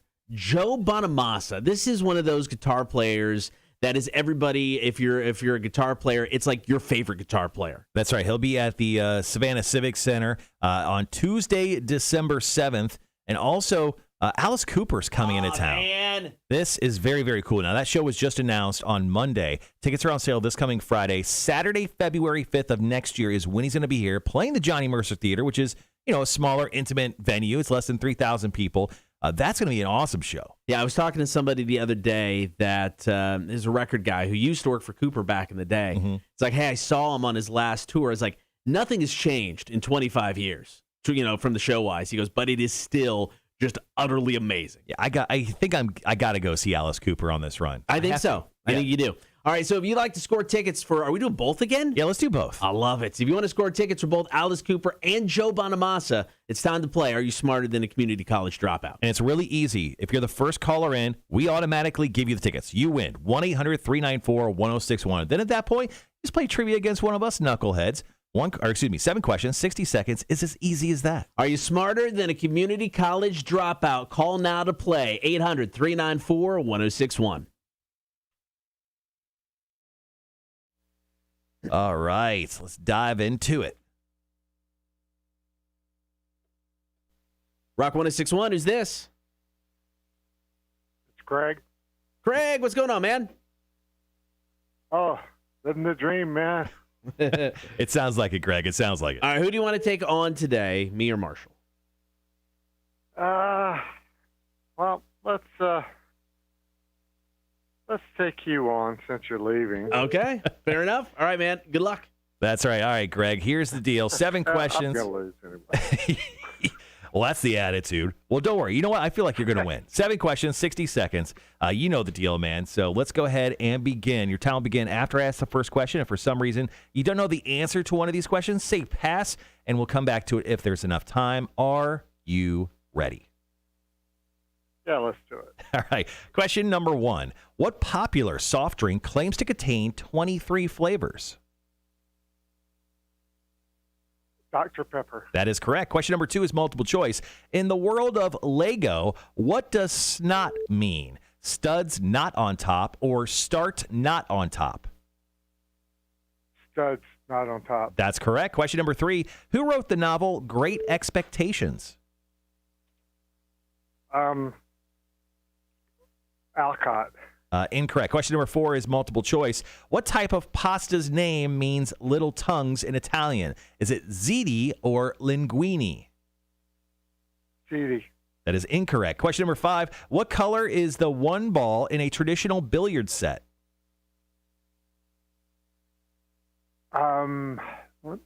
Blue. Incorrect. Question number 6. What author's Jamaican estate was called Goldeneye? Ian Fleming. That is correct. Question number 7. The rock band Pearl Jam was formed in what U.S. city? Seattle. That is correct, and your time is up. Greg, you got 4 out of 7 today. Cotter? Greg got 4 out of 7 today. Oh, Not okay. too shabby. All right. Good luck, man. All right, so same deal. 7 questions, 60 seconds. Greg, hang out with us there. Your time's going to begin after I ask the first question. There's 1, 2, possibly 3-ish? 2? Yeah, 2-ish multiple choice questions. All right. Good luck, Cotter. Thank you very much. Question number 1. What popular soft drink claims to contain 23 flavors? Oh, Dr. Pepper. That is correct. Question number 2 is multiple choice. In the world of Lego, what does snot mean? Studs not on top or start not on top? A. That is correct. Question number 3. Who wrote the novel Great Expectations? Charles Dickens. That is correct. Question number 4, multiple choice. What type of pasta's name means little tongues in Italian? Is it ziti or linguine? Linguini. That is correct. Question number 5. What color is the one ball in a traditional billiard set? Yellow. That is correct. Question number 6. What author's Jamaican estate was called Goldeneye? Ian Fleming. That is correct as well. And your final question to go perfect, Cotter. The rock band Pearl Jam was formed in what U.S. city? Seattle. That is correct. Cotter, perfect game. 7 for 7. Oh, there you go. Thank me big time, man. All right. Cotter takes the win 7-4. But, Greg, don't worry. We're going to hook you up with tickets to go check out Joe Bonamassa and Alice Cooper. Cool. All right, man. We got your info. We'll give you a call. You know the deal. We'll get you those tickets. It'll be all good. All right, sounds great. All right. Thanks, Greg. See you, man. Bye, man. Bye. All right, let's go ahead and go over. He was so full of energy this morning. Let's go ahead and go over the correct answers for Are You Smarter Than a Community College Dropout Trivia. What popular soft drink claims to contain 23 flavors? Of course, the one and only Dr. Pepper. Question number 2, in the world of Lego, what does SNOT mean? It stands for studs not on top. I don't know what that correlates to. I don't know. But it's a real thing. Question number 3, who wrote the novel Great Expectations? That would be Charles Dickens. My favorite question of the game, what type of pasta's name means little tongues in Italian? It is linguine. Who knew? Why not? Question number 5, what color is the one ball in a traditional billiard set? That's yellow. Question number 6, what author's Jamaican estate was called Goldeneye? That's Ian Fleming's. And question number 7, the rock band Pearl Jam was formed in what U.S. city? Seattle. Back at it tomorrow, 7:30. Another round of Are You Smarter Than a Community College Dropout? Cotter and Marshall Show, Rock 106.1. All right, guys, we'll be right back. Cotter's going to edit that up. Time to play Are You Smarter Than a Community College Dropout? Greg is on the line. Who do you want to take on today, man? Myself, Cotter, or Marshall?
All right, guys, back on the live stream. Thanks for hanging out with us while Cotter was editing up that audio. He takes home the win by going perfect against Greg, also known as the Runner G, who hangs out with us, member of the Horde. He actually just chimed in. He goes, I already said the percentage. I'm happy that if I had to lose, at least it was for a perfect 7. For the record, the rumor has it that this is the only 7 Cotter will see. Ooh. Shoot. Cotter, your current record stands at 51 wins, 9 losses, and 5 ties since we started the show. Nice. I'm going to grab coffee. Yeah, do coffee, man. Perk yourself up. Treat yourself. Tony, have a great rest of your day. Thanks for hanging around with us. So I mentioned it earlier. So Jason Momoa, that handsome little devil of ours, love him. He has confirmed positive for COVID-19 after he attended an in-person Dune premiere. He's currently filming the new Aquaman movie, Aquaman and the Lost Kingdom. So obviously he'll be quarantining himself for a little while, but sadly, Jason Momoa is going to be putting back Aquaman filming for at least a little while. That's where he's filming currently in England, so he'll be just sitting around in his little trailer for a while.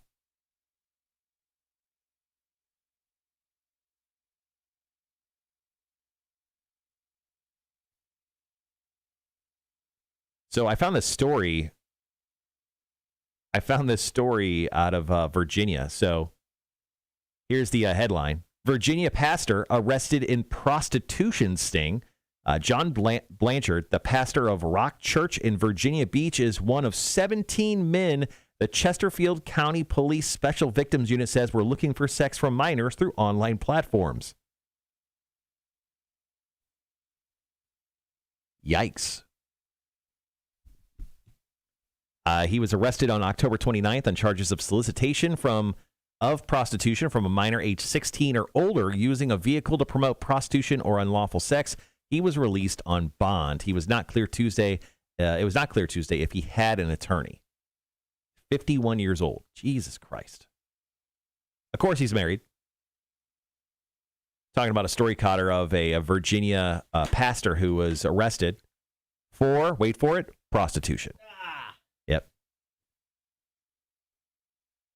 One of 17 guys they got in the sting. He rolled up in his car. He's like, hey, I would like 1 sex, please. Because that's how I imagine how pastors are, they don't know quite a bit about that. But apparently, he was married, Robin, his wife. They're both senior pastors at Rock Church. So I'm sure she'll forgive him. They said video of Sunday service showed Blanchard spoke at the beginning and end of the service. His wife also spoke briefly. Neither addressed the charges, which were announced the next day. So at that point, they both knew. They knew, but yep. Man, don't you think you should have said something? If you knew charges were coming, you knew you were going to get in trouble. Mm-hmm. You knew everybody was going to know. He didn't want to ruin everyone's Sunday. Yeah, but I mean, you could put a spin on it. Come up with something. Put a spin on it. Yeah. I thought they were handing out free turkeys. I was there to save these women. Oh, yeah. They needed to be saved. So I figured I was going to, let them think that I was there for certain services that I was not there for. Mm-hmm. Not that I've ever given this speech to my wife. And I'm there to, turn them on to the Lord. Turn them on to the Lord. Just saying. Yeah. Wow. Wow, that was really smooth for someone who's never got a prostitute or got caught before, Cotter. I'm just saying. It's spitballing here. Spitball. Yeah, you're definitely doing something there. Jesus. And, of course, you say that, and then Wanda goes, every sexual predator needs their head smashed in. So, it's a rough take, Cotter. Charles said, just check the extended forecast for Daytona. 78 on Thursday and 70 on Sunday. The weather is going to be outstanding for Welcome to Rockville. That's about as perfect as you can get. They should do Welcome to Rockville every November. I know they're moving it back to May for 2022. Bad idea. But damn it, do it in November. Yeah. It's perfect. I don't get it. Elaine says, did you know that Jason Momoa is a biker? I just imagine he was. He looks it. Yeah, his kind of lifestyle, the way he rolls, no pun intended. I just imagine he is a biker at all times.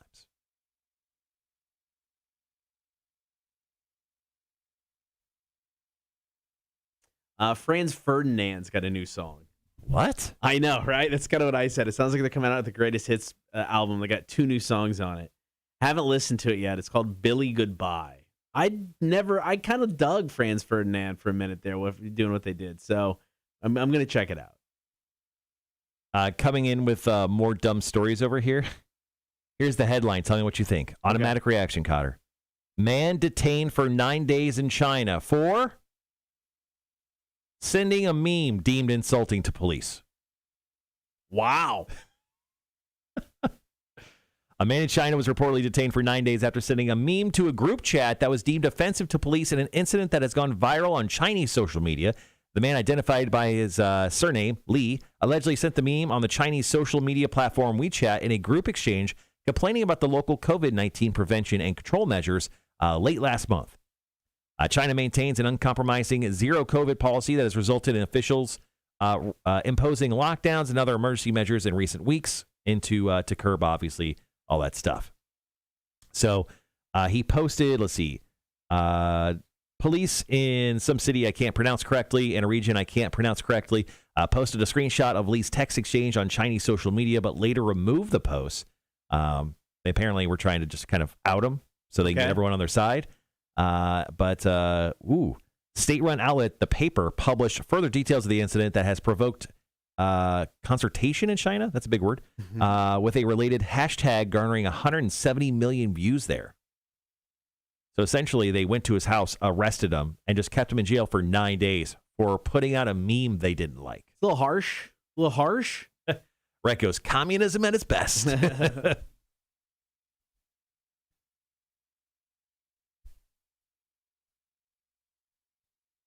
Good golly.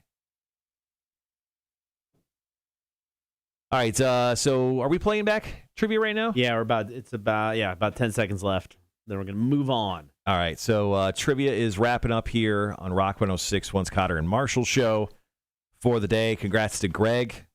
A valiant effort, but Cotter smashed you like the small little bug you are. But no worry. You still got those tickets to Joe Bonamassa and Alice Cooper, and we'll give those away for the rest of the week as well. So if you didn't get in today, you can still play. I know Charles was talking about wanting Alice Cooper tickets. You still got Thursday and Friday also to win those tickets from us. And up next is the Cool Guys tournament. Once again, if you have not checked out the Cool Guys, nope, that's not it. The Cool Guys tournament brackets. I'm going to drop that into the chat stream here so you guys can check that out. So Stephen Colbert, obviously the least popular person on the list, making our tournament. I think everybody else is probably okay. We'll see. I will say,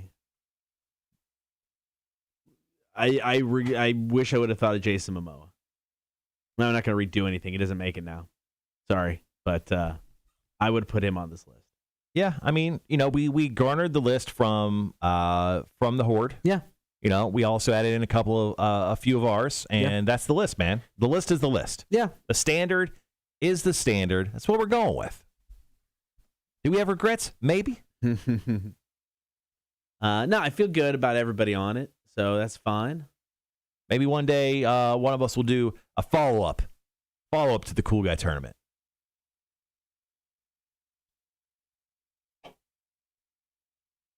All right. I'm going to go grab my coffee. And actually, now is a great time, guys, while we got about 10 minutes before we lead into the Cool Guy tournament. It's time for your top fives. That's right, your top fives. Tell us what you got going on through the rest of the week that you have to get done. We have to have a meeting every single Wednesday at 10 o'clock where we talk about the top 5 things that we've been working on or that we need to get done throughout the rest of the week. So go ahead and drop in your top fives today on the stream, and we'll share them all with one another. Marshall, have you watched Mila Kunis's Hot Ones episode? Is it new? I haven't seen it. Is it old? I still haven't seen it. I don't think I have. Red says Guy Fieri for the win. Not even close. But once again, guys, feel free to drop in your top fives. Once again, top 5 things you're working on this week or that you need to get done before the weekend or that you need to do over the weekend. Just let us know.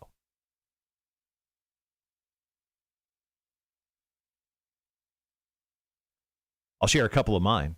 First and foremost, I got to do some work on the radio station vehicles. Number one, I am going to be taking in our sister station G100's vehicle into the place where we get work done on vehicles. Going to try to do that today before I take off for the day. That's definitely number one things I'm working on.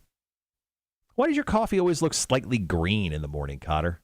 Is it just the cup that's sitting in? Yeah. Yeah, the cup's got a green hue on it. Tint to it. Not drinking some vegan tea, some mushroom tea over there? No.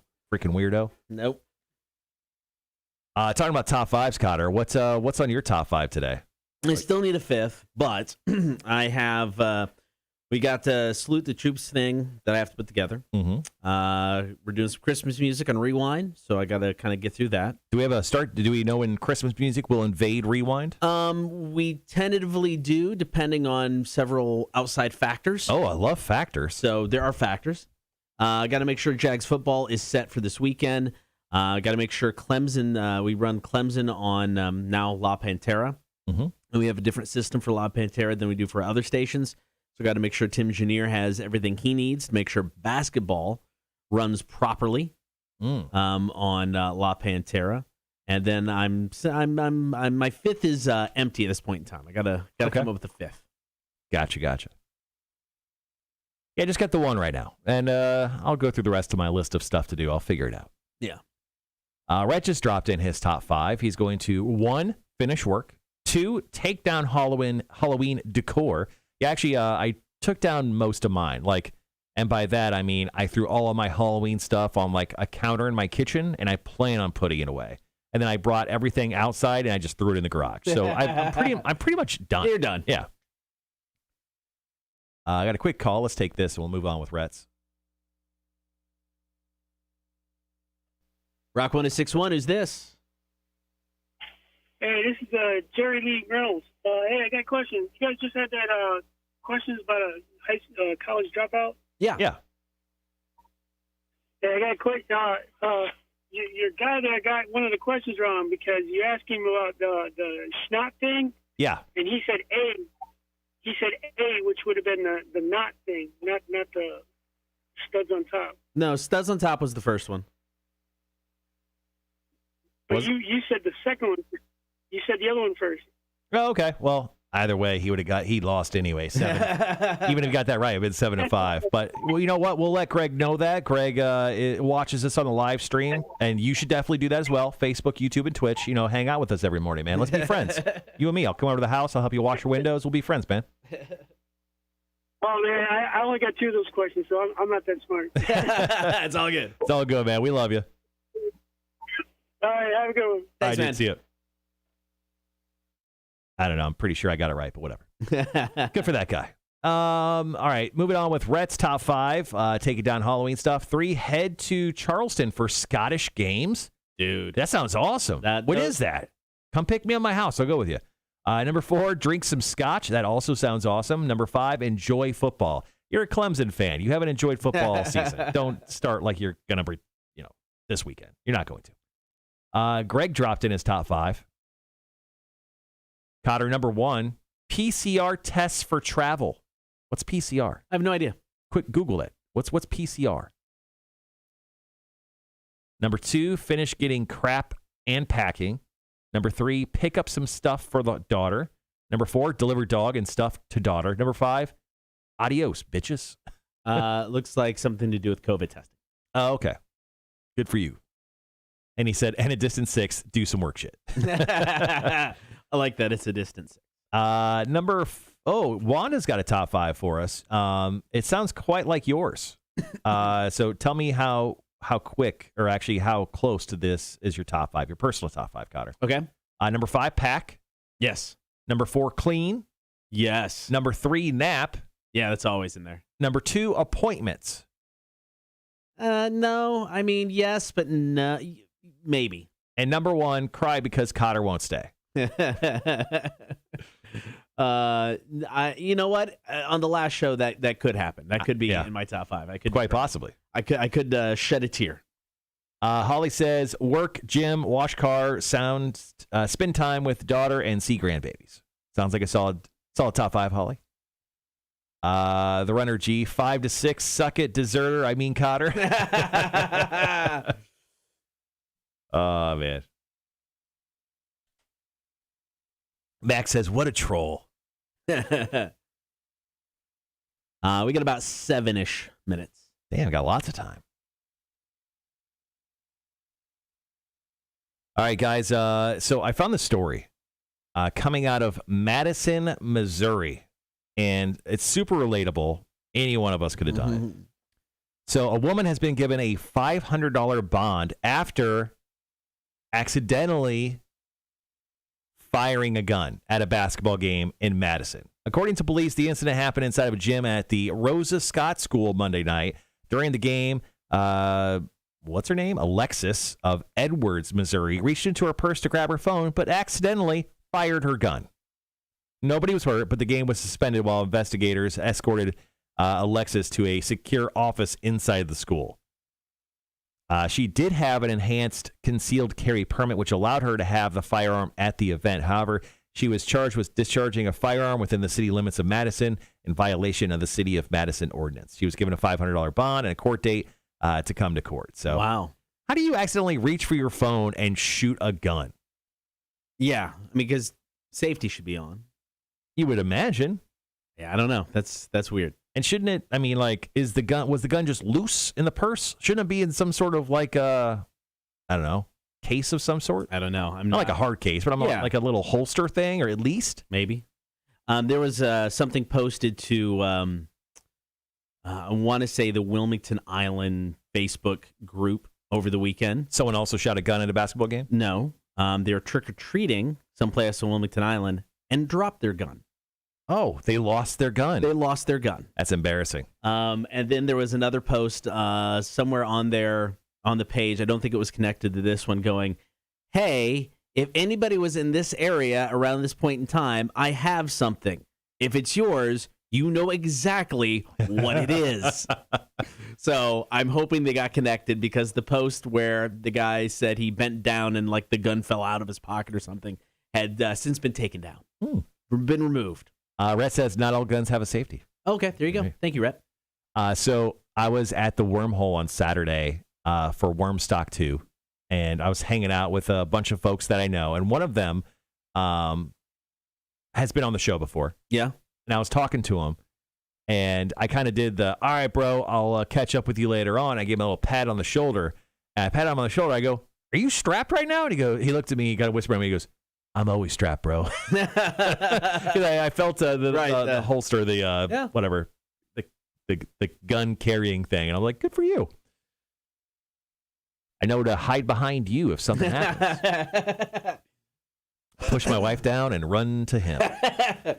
All right, some more top fives here. Once again, thank you guys for dropping in your top fives for the week. Sean, our friend from Minnesota, where it's 43 degrees right now, said top five. Number one, make sure the snowblower is 100% ready to go. Number two, take my beater in to get looked over for winter. Number three, go to Garpish Brewing on Saturday and drink lots of beer. Number four, grab a few items for my trip back to the homeland. Number five, watch the Xfinity Series Championship race Saturday and Cup Series Championship race on Sunday. That's way too much NASCAR. I think I'd be good for a good 10 minutes of watching NASCAR before I got utterly bored. Yeah, I mean, like I said, several years ago, over a decade ago, I tried. I was doing the sports talk in the afternoon. Me and my partner neither were NASCAR guys. But we're like, all right, we're going to give it a go. Each picked a driver. I went Tony Stewart. And I gave it. I was going to biggest dickhead in NASCAR. Yep, I was going to give it a season. It lasted like 3 races. I just couldn't. Did you buy any merch? Did you try to be that big a fan? No. I better just like, it's not for me. I mean, if you're into it, cool. It is not for me.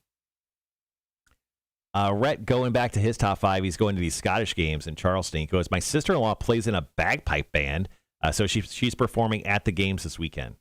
Dude, it's like a perfect weekend to go out to like some Scottish games this weekend, because here in the Savannah area, it's only supposed to be like 65 is the high. That'd be perfect. Go out there, slug some beers, pretend to dance like you know how to. Be awesome. Elaine dropped in her top 5, Cotter. Okay. Elaine the biker. Number 1, work. Number 2, put dinner in the crock pot. Man, I'm seriously considering a nice like soup weekend in the crock pot this weekend. Great idea, Elaine. Number 3, meetings. Number 4, track shipment and/or arrange special delivery. Number 5, get more than 4 hours of sleep. Good Lord, I agree with that. Sean says, I have a driver in both Final Fours in both series. I don't know what that means, but it sounds like that's awesome. Good for you, bro. I don't think I know much about NASCAR right now, like the current driver crop. Like I couldn't tell you anybody. My buddy is a big NASCAR guy. Oddly enough, he doesn't do any other sport, but he'll do NASCAR, Who? Which is weird. My buddy Kyle. Oh, okay. And he is always a what fan was he? Not Stewart, the stupid one nobody likes.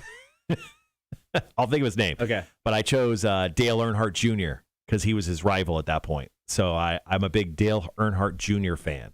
Both those drivers have stopped racing at this point. All right, got about a minute 45. Going to get it into the winners of our first round matchups in our Cool Guys tournament. So we'll give you the 2 winners, and then we'll run down today's matchups, let you know who's going head to head. You can now vote for the first matchup on the Facebook page now, so feel free to do that. Next matchup will come up around 8:30. Jeff Gordon. Jeff Gordon was my buddy's favorite driver. He's got a very unlikable face. I get that. Yeah. Jeff Gordon's just got that kind of bitchy, I want to slap him in the face. He was a polarizing guy. Yeah. It's like people loved him or hated him. Jeff Gordon and Ben Shapiro look a lot alike. Just no matter what you think, they're both just got punchable faces.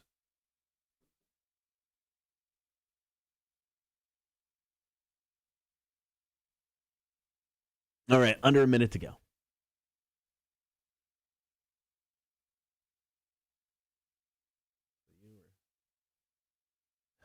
Sean says, Cotter, they race in Austin this next season. Circuit of the Americas, COTA. You have to go to a live event. It's a blast. I'll look into it. I'll go to a live event. I think it'd be cool, but I'll check it out. You take these headphones with you. Obviously, you won't need them anymore. Cotter. I finally bought some decent earplugs because the ringing in my ears is just stupid. I mean, it's constant and it's stupid bad. So I finally bought some decent ones, and I came in like 3 different. I got 3 different pairs of them. That way, so when I'm going to Austin, I'll see all kinds of live music. I'll be ready to go. All right, be right back.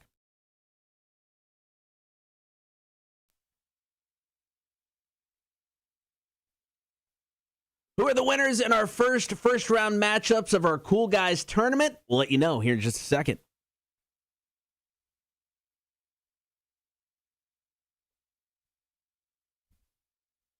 Good morning. Thank you for hanging out, Cotter and Marshall Show. Hop on the stream, man. Horde is in full force today. You can hang out on Facebook, YouTube, and Twitch. Throw us a like, follow, and subscribe while you're there. Now, yesterday, we announced our Cool Guys tournament. This is something we started on the stream with the Horde, just kind of coming up with some of the coolest celebrities out there right now. Yeah, this was like a high thought that turned into an actual thing. So, yeah, we're doing the Cool Guy Gal tournament. There's some ladies in there as well. And we had our first round matchups yesterday between our number 1 seeds versus the number 16 seeds. Now, the first round matchup of Ryan Reynolds, number 1 seed, versus number 16 seed, the mayor of Flavortown, Guy Fieri, went about what we thought it would go. Yeah, it was. I mean, I think Guy got more votes than I thought. It was 62% to 38%. Oh, wow. In favor of Ryan Reynolds. So our first number 1 seed advances on in the tournament. But a lot of people brought up some good points about Guy. I mean, a lot of it was just how much he's helped out the service industry, especially during the pandemic, donating time, donating money, doing a lot of that stuff. And I think we've all learned that he's got a love for metal that I think has earned him a lot of respect and appreciation from people as well. Well, especially the Rock 106.1 audience. Yes. They love that because he loves Slipknot, him and his kids. Also a big Raiders fan as well. So Ryan Reynolds, though, does take home the first round win, so he moves on to round number 2. Now, we had another matchup yesterday. This one, not as close. No. To what I've heard, to what my sources have told me. Yes. My sources are you.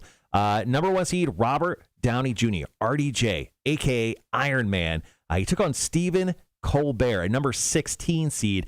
And he won, to what I've heard, once again, according to sources, in a decisive manner. Yeah, if I could give negative percentages to Stephen Colbert, I think I would. There was a lot of calling him out, why he was even on the list. So we'll just say 100% of the vote goes to Robert Downey Jr. Wow. Now, I get it. He was taking on somebody a little polarizing in Stephen Colbert. A lot of people didn't like him. But this strong of showing, what does that say for Stephen Colbert's run in this tournament? I mean, I know he's a number 1 seed, so obviously he's a front runner. But does this solidify that run? I mean, are we talking top 4? Are we talking he's going to make the finals? Robert Downey Jr., yeah, I think there's an opportunity where RDJ could make his way maybe into the Final Four. I don't know if he'll make it into the finals, though. But obviously, it's up to you guys. It's not up to us. So we have our second round matchups, or excuse me, our next 2 matchups that we're going to announce right now that you could go to the Rock 1061 Facebook page and vote on. All right, so coming up after Papa Roach, will tell you who's going at it today. So stick around. This is their latest Kill the Noise. Cotter and Marshall, Rock 1061. And by right now, I mean in 3 minutes. 3 minutes. That's what I meant to say. Sorry, bad day for me. We'll do better tomorrow. All good. But yeah, you can start voting now. Are both matchups out? The first one's up. Second one will be up in about 20 minutes. Gotcha.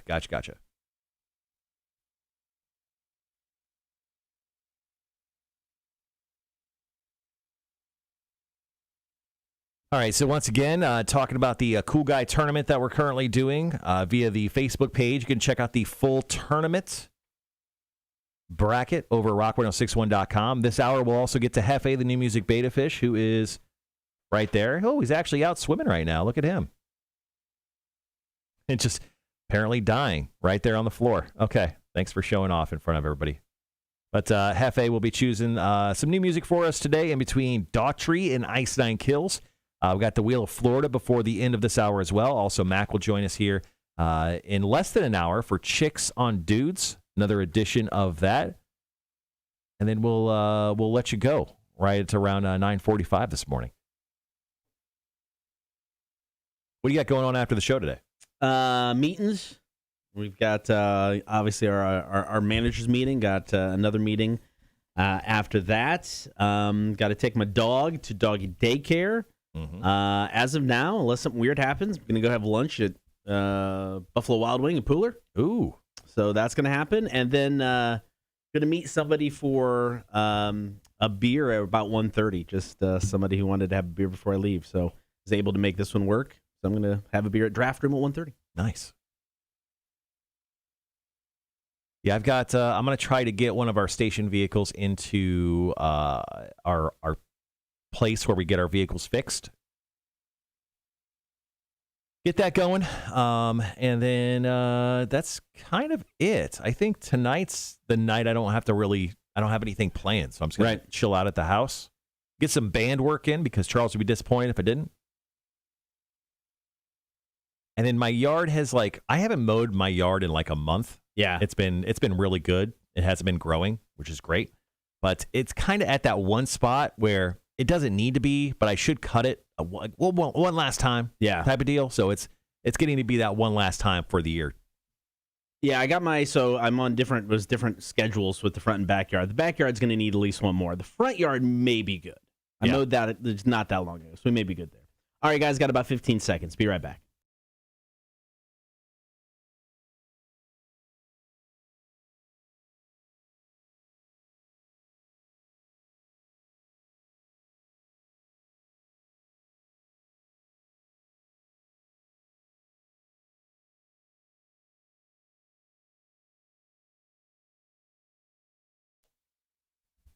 Our second set of first-round matchups in the Cotter and Marshall Show Cool Guy Tournament is now up on Facebook, at least one of those matchups. The next will come up in about 20 minutes or so. So we've got our number 2 seeds going against our number 15 seeds today. And on the first matchup, yesterday, you were talking we could see an upset. You got Dave Grohl, the Foo Fighters, at 2, taking on Seth Rogen at 15. I think there's an opportunity where we could see Dave Grohl get upset as the number 2 seed. I think I convinced you yesterday that there's a possibility of this happening, and now you got a lot of anxiety. I could tell. It's exuding from your pores. I'm worried about this one because, I mean, I think we can all agree Dave Grohl, one of the coolest guys on the planet. Mm-hmm. So if he doesn't make it out of the first round, it's a travesty. But Seth Rogen, he's also a very, very cool guy. He started doing pottery over the pandemic. If you follow him on Twitter, it's kind of funny. Also, he introduced his own weed kind of brand called Houseplant, which is very cool. And, of course, he's hilarious. He's been in a bunch of movies that we all love. He's got one of the most annoying laughs on the planet, though. Or is it one of the most, like, endearingly funny laughs on the planet? No, I don't think so. No? No. It's like, in the one movie, every time a bell rings, an angel gets his wings. Every time he laughs, I think an angel dies. Angel dies. Yes, it's just... Wow, you're really going the... I just really want Dave Grohl to win. I'm just really trying to... Tough take, man. I mean, I love Seth Rogen. I hope he pulls this one off. Are you serious? Yeah, I hope he pulls... You want him to beat Dave Grohl? I love to see good upsets in any tournament. This is not a good upset. When it comes to March Madness every year, man, I am on pins and needles. I even care about those basketball teams. I'm just always rooting for the upset.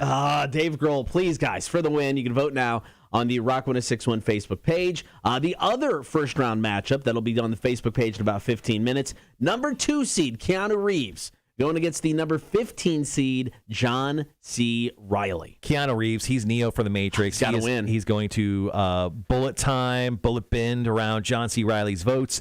Keanu Reeves is going to win this, no doubt. Yeah, I agree. I mean, we established it earlier. I do love John C. Reilly, but this is, I think Keanu Reeves has a nice run in this tournament, and I think it's a trouncing here against John C. Reilly. Without a doubt, I'm calling it right now. I think Keanu Reeves makes the finals on the right-hand side of the tournament. I think Keanu Reeves is that strong. I think there's a good opportunity of that. All right, it is our Cool Guys tournament. You can vote now in our next set of first-round matchups. Number 2 seed Dave Grohl against Seth Rogen. Vote on the Rock 1061 Facebook page. The other matchup coming today, it'll be on the page in about 15 minutes. It is Keanu Reeves at number 2 against John C. Reilly at 15. If you want to see the complete bracket, we will update it daily. You can check that out at Rock 1061 on Facebook. Our website. Damn it. Well, you can actually check it out on the website. I dropped the link once again into the live stream right there. There you go. I mean, I can't imagine Dave Grohl knocked out of the first round. Can't have that happen. He's a great guy. Don't get me wrong. I just think there's an opportunity where Seth Rogen could do it. I mean, I probably will be 100% wrong on this, but I also said Braves in 6, and I was right. So, I mean. 1, 2, 3. I don't know what this meme is. I made lasagna. It's like cut off. What is that? I don't know. Sorry, I dropped something. Oh, it's Dave Grohl. Oh, okay, it's from the commercial. All right, so Dave Grohl. Right now, it's a 3-3 tie between Grohl and Rollins. Told ya. Or Rollins. Rogan. Damn it. I found money down here.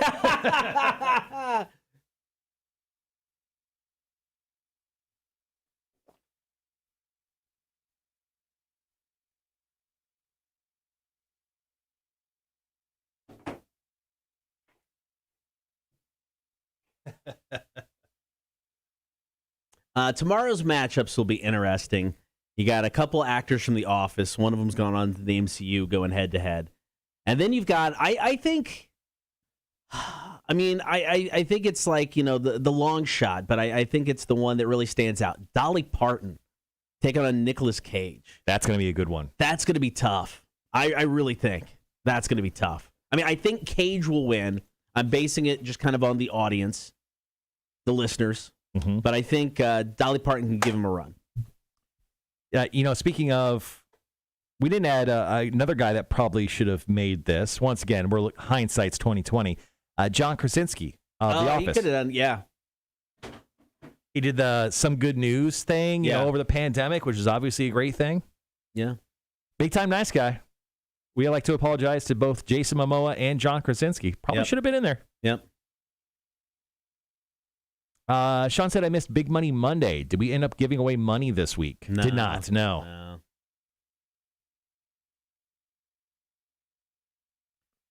Cotter chose some dude who asked for 4. It was a 6. Yep. And then everyone who said 6 got real bad.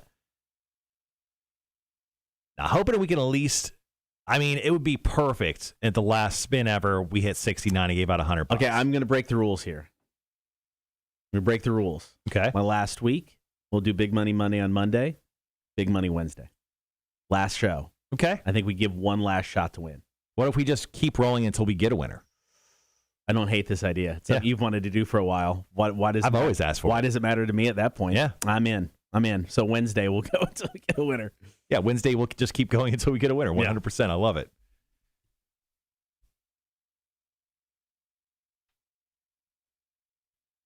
Oof.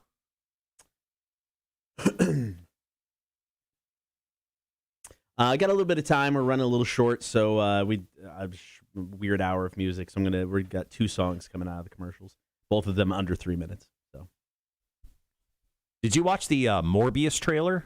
I had not. I don't care. I'll probably watch it. Is it look good? Is it look good? Did you watch the Boba Fett trailer? No, I haven't watched that yet either. Get your shit together, dude. What the fuck are we doing? I don't know. Packing?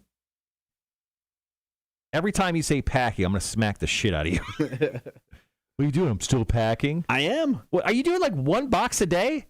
You're the slowest packer I've ever heard in my life. Kind of. No, I mean, honestly, it's like we haven't. When you say you're doing house stuff, how long would you say per day you're actually doing house stuff? Because it sounds like the way you put it, it sounds like hours. Over the weekend, yes. I mean, yeah, Saturday and Sunday. I mean, Saturday we painted the room. We had to do a primer coat, and then we had to paint it. So I mean, that literally took kind of all day. And then the next day, it was like we packed up stuff and took it to the storage unit. Last night it was our closet and our bedroom. We cleaned the F out of the closet when Dana got home. Prior to that, I was packing boxes of books, moved the shelves the books were on into the garage. I went through. We found, as we were cleaning out the garage over the weekend, found a big box of like DVDs, like old school DVDs. So I went through some of those, thinking I'm gonna have plenty of free time when I'm in Texas without Dana. So I'm like, I moved some of those over that I want to take with me, so I can watch those when I get there. So, Max said you're pulling a Jake Thompson with this whole moving thing. Oh dear, F you, Mac. Talking to you right now. Uh-oh. Oh, F you. He don't care no more. It's about as offensive a thing as you can say. So F you. Yeah. Jesus Christ, man. I took that personally. Because I will actually put effort into it. Yeah. It does sound like you're doing like 1 box a day. You're like, man, I'm working so hard. We're doing 1 room. I would say it's more of a room a day than a box a day. I mean, we've got 10, 12 boxes packed so far. But I mean, total? Yeah. That's it? Yeah. But I mean, we've been cleaning stuff up as we go. We were painting. We were moving stuff out. So, I mean, it's not like everything's packed yet. Man. So. Cotter's not giving away money. He's taking it with him. Hashtag Enron anyone? All right, that was a good one, Greg. I wish.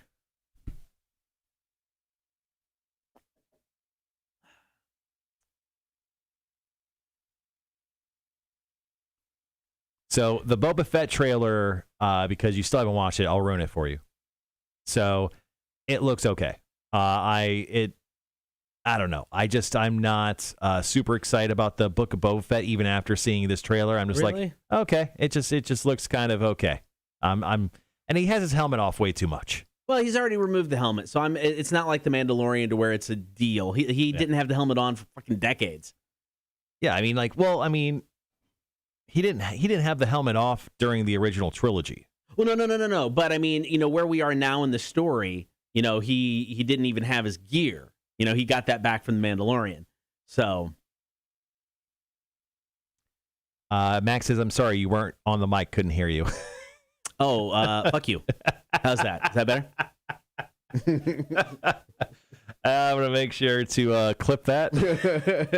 Let's see. It has been 2 hours and 10 minutes into the show.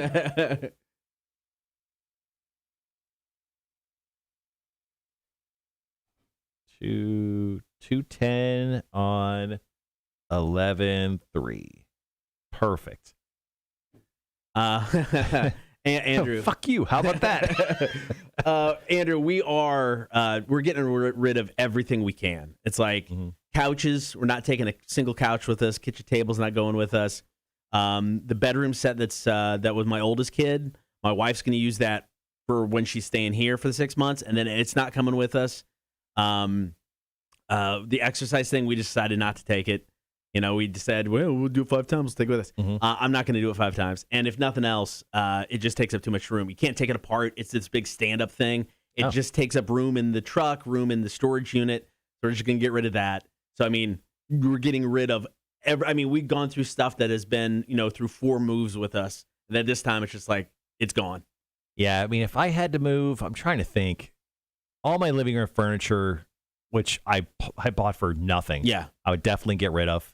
And most of my other furniture is just from IKEA, so I could replace. I could replace my entire house for like $1,000. So I think moving would be pretty easy. Yeah, I don't think it'll be too bad. Because we bought a 4-bedroom house 2 years before both of my kids moved out. Which we're looking at it now, and it's like the joke is the upstairs. Our cats have their own floor because that's just where they're at because the dog is downstairs. So we don't need something that big. We don't need all the stuff we have. So we can get rid of it. We're getting rid of it. Big bulk trash day is this Friday. I'm gonna have some stuff in front of my house. Lane says his poor wife will be living in an empty house, no chairs, 1 cup, 1 fork, 1 bowl, and a prison cot. I feel bad. This is the biggest thing that stresses me out is where she's staying. But no, she'll have a bed.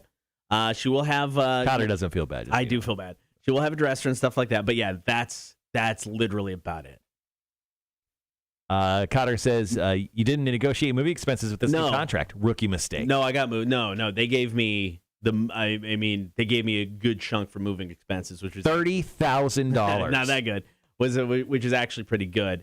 But we're going to use that as we're going to use that for the people to come in, grab all the boxes, throw it in the truck, take the truck to Austin, and then take all that stuff into a storage unit. We'll pack it all up. We're going to let them do everything else. That's one of those things where I think I would see if one of my family members wanted to just do it for me, and I would pay them directly. I don't have any family members here. No, I'm just saying call your brothers from Illinois. Just be like, hey man, hey Adam, come down for a weekend. You do it. I'll give you $3,000. And what? Drive it to Austin? Yeah, drive it to Austin. Oh, my brother. Dane will be living like Ben Affleck in The Accountant. My other brother, Nathan, is the one who wouldn't come down. He actually is a truck driver. He drives a truck for 7-Up. There you go. So he could actually do it. Call him up. Be like, hey, you piece of shit. I haven't talked to you in years. Come down and help. Andrew says, I need new couches, but I just don't want to go through the trouble of figuring out what to do with the old one. Donate it to Goodwill. Yeah. Or throw it out on the curb and with a sign that says, free couch. Good chance someone will take it. Do they take will they take furniture for both bulk pickup day? How crazy do they get? I don't remember. Yeah. Because it's I found a list of what they won't take. I can't find a list anywhere of what they will take. I threw out an old mattress and they took it. Okay. What are you doing here? Oh, we're doing Hefe, right? Yes, we are. Yeah, we are. All right. We'll be right back, guys.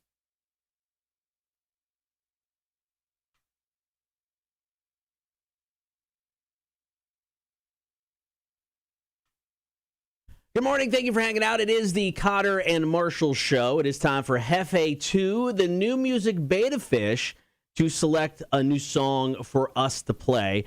Choices today. You all right over there? My camera stopped working. Sorry, I was flipping over to Hefe, but our camera 3 has decided to take a extended vacation, quite like Hefe likes to do. I get that. So choices today. Up first, we got new stuff from Daughtry. It's called Changes Are Coming. It's the 3rd single from his new album, Dearly Beloved. That came out September 17th.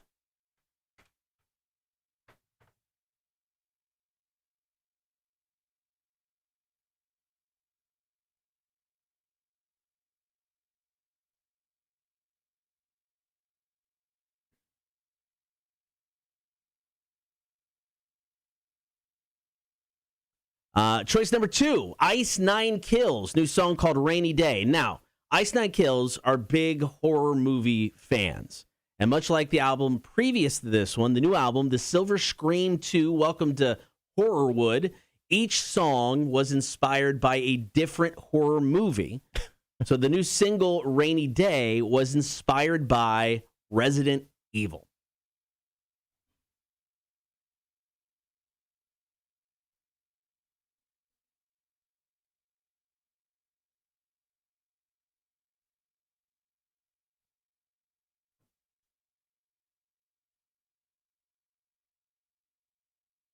So there you go. Interesting. The two choices. Interesting choices today. All right. So on the left-hand side, I will be Daughtry's Changes Are Coming. On the right-hand side, Ice Nine Kills Rainy Day. Let me go ahead and give Hefe, who is kind of actually active right now. Oh, good. I like this. I know. It's pretty rare. All right. So Hefe, let's get to work, buddy. All right. He's kind of starting out in the middle, kind of pointing towards the Ice Nine Kills side. All right, Hefe, you got to choose one of these bands.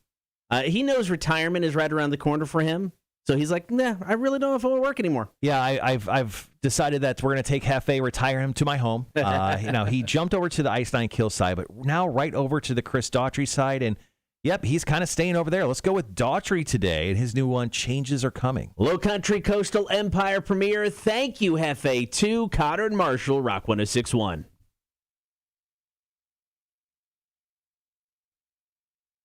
At least Hefe was active today. That's true. That's positive for all of us. And now he's just back just to kind of hanging out. But, yeah, we're going to retire good old Hefe to the Marshall estate and the computer room.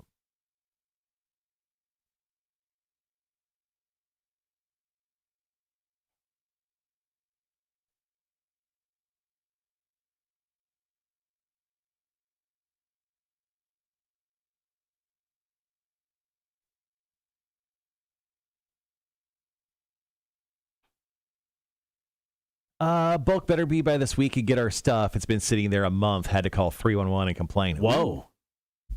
Yeah, they're usually pretty good because we don't get the city pickup. We get the county pickup. They're usually pretty decent. But yeah, I got some stuff. Anybody wants a fish tank, it's going to be out in front of my house Thursday. Danny when did you have fish? Danny, well, we had, when we lived in the house, we couldn't have pets. So we did have fish for a while because they allowed us to have a fish tank. Then Dana had it at school for the last several years. Oh, okay. And it's just been in my garage for about a year or so. So that's going to go out front. If anybody wants it, you can have it.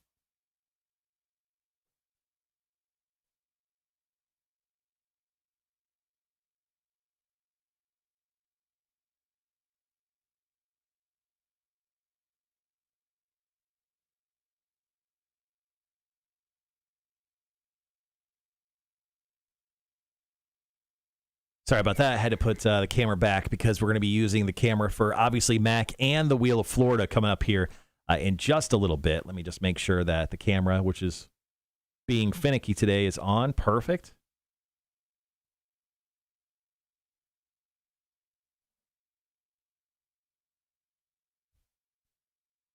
So we'll do Wheel of Florida here in about, 15 minutes or so. We'll also get in a quick little story about Pulp Fiction. Quentin Tarantino is now selling off bits of Pulp Fiction that no one's ever seen as an NFT. I still don't quite get the NFTs, which are fine, but this sounds like the coolest that I've heard so far. Yeah, because we'll get to why and all that stuff, but this honestly sounds pretty cool. Sean says, "Oh, Marshall, I got a Chick-fil-A chicken biscuit this weekend and put the Mike's Hot Honey on it. Effing great." I bet. Yeah, so there's Mike's Hot Honey. It's available at Food Lion, or at least it was. I believe it's still there. It's incredible. If you like little spicy honey, I think I used almost an entire bottle. It's pretty great. Because I'm so concerned about this, Dave Grohl, substantial lead right now against Seth Rogen. Wow. Just I care way too much about Dave Grohl winning. I don't think Dave Grohl makes it to a Final Four. Let me see the bracket. And then the next matchup is now up. Keanu Reeves, John C. Reilly. There's no way John C. Reilly wins. Okay, so Keanu Reeves or Dave Grohl. Oh man, yeah. Second round matchup for Grohl. Potential matchup. Potential. You got? Is it Godot or Godot? Godot. Gal Gadot. Gal Gadot. Gal Gadot's taking on Samuel L. Jackson. Sam Jackson, I think beats Gal. Yeah, so it'd be Sam Jackson versus Grohl. Dave Grohl. And I mean, maybe Sam Jackson was seated too low. I don't know. Maybe he should have been. But I think Sam Jackson could unseat Dave Grohl, and I wouldn't hate it. I mean, Sam Jackson could be the coolest mother in this whole tournament. He's pretty great, man.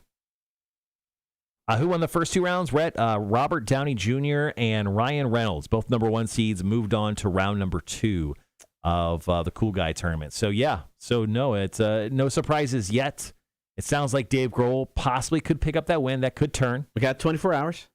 I still say Corey Taylor, Dana DeVito, good chance of an upset. Like a first-round upset? Yeah. I believe that's a possibility. And that matchup's tomorrow. Yeah. So we'll find out that pretty quickly. I think that may be the first big upset of the entire tournament.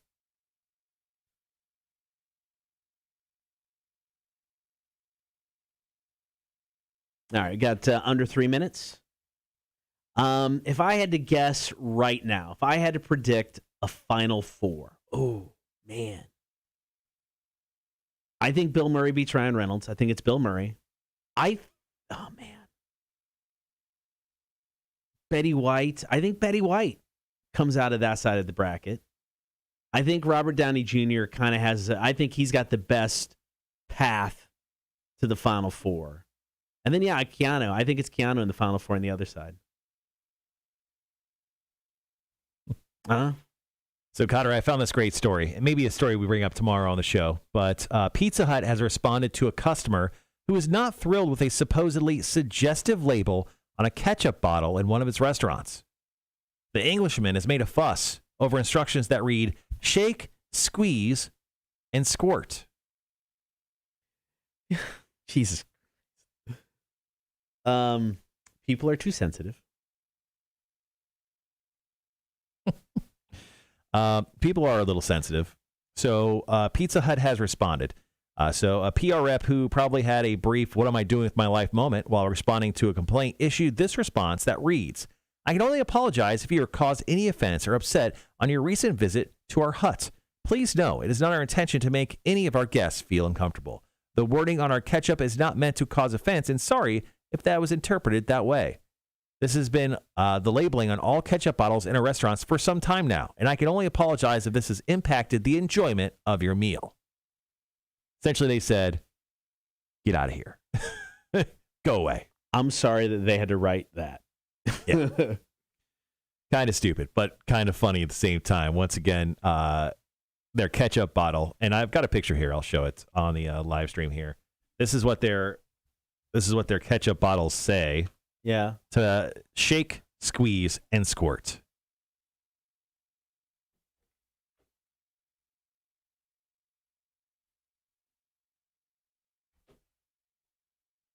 Stupid. All right. Just over 30 seconds. Just over or under? Just over 30 seconds. But what is it now? Now under. Okay, just checking. It's concerned.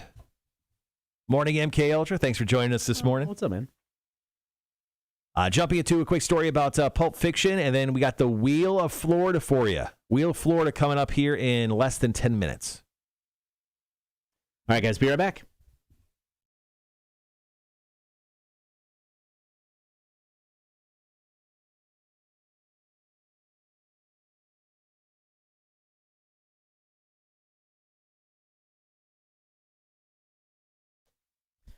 I'll admit it. I still don't quite understand what an NFT is. Non-fungible token. Yeah, non-fungible token. But Quentin Tarantino now getting in on the sweet action of NFTs. And this actually sounds kind of cool. He announced Tuesday he is auctioning off 7 uncut scenes from Pulp Fiction as NFTs, also including original handwritten scripts from the film and exclusive audio commentary from Tarantino. Now, these collectibles will be auctioned off on the NFT marketplace OpenSea, which keeps all of its buyers private. We'll never know who's going to buy these things.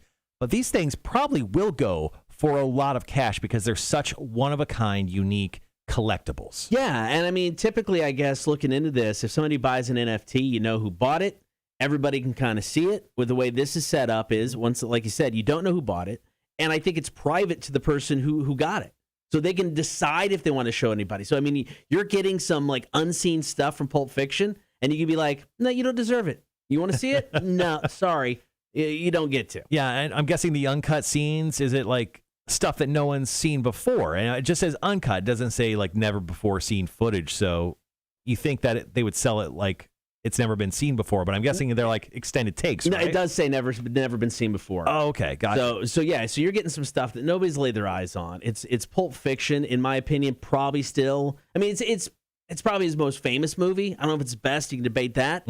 But if I had, we always talk about if you had stupid amounts of money, would you spend it on something like this? If I had stupid amounts of money, I would try to buy one of these. I would try to buy all of them. I mean, I would love to see this. Yeah, so Tarantino said, I'm excited to be presenting these exclusive scenes to Pulp Fiction fans. And then he said thank you to the networks that were allowing him to do this. But does he just need some money like in between movies right now? Like, why is he doing this now? It doesn't seem like he needs any cash at this moment. I'm guessing it's not about the money. I mean, Quentin Tarantino is a massive movie nerd. And something tells me that back in the 80s, 70s, if this was something that, one of his favorite directors could do and he could afford it, he'd be all about this. Yeah. So I honestly think, and I don't know, maybe he does need money, but I mean, outside looking in, this truly seems like this is a special treat for fans. Yeah, so if you have a ton of cash, find the NFT Marketplace OpenSea and go buy these and then show them to us. All right, coming up next, it's been a minute, but we're going to play a round of Wheel of Florida. Cotter and Marshall Show, Rock 106.1. All right. I'm going to step out for 1 second. Sure.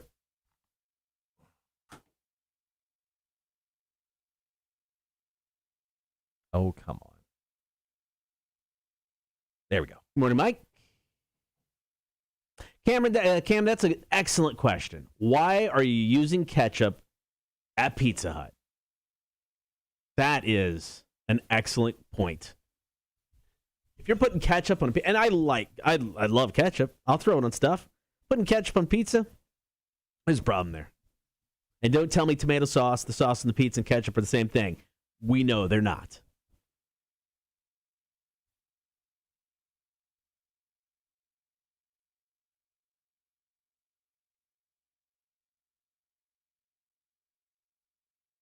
Keanu looks to be running away with his side of the bracket against John C. Reilly. Let's see.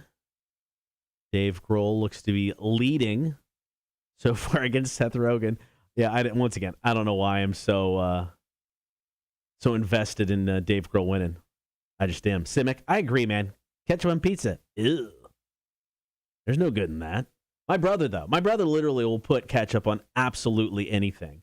Back in the day, I had my girlfriend, when I was in high school, worked at McDonald's. She was a manager at McDonald's. I was trying to get her to sell me like one of their big boxes of little packaged ketchup so I could give my brother for Christmas, just because he eats too much, way too much ketchup. Oh, Sean, agreed. Ranch on pizza? I'm down with that. It's not an all-the-time thing, but it's good. Ranch on pizza? Yeah. Dude, I mean, as a kid, we used to have Pizza Hut Day at the high school. Yeah. And we would drown our pizza. Drowned it in ranch. Whenever I eat pizza rolls, Tina's pizza rolls, got to be the pepperoni, only good ones. I get ranch and hot sauce. Put the hot sauce in the ranch, mix it up. That's how I eat the pizza rolls. Okay. Delicious.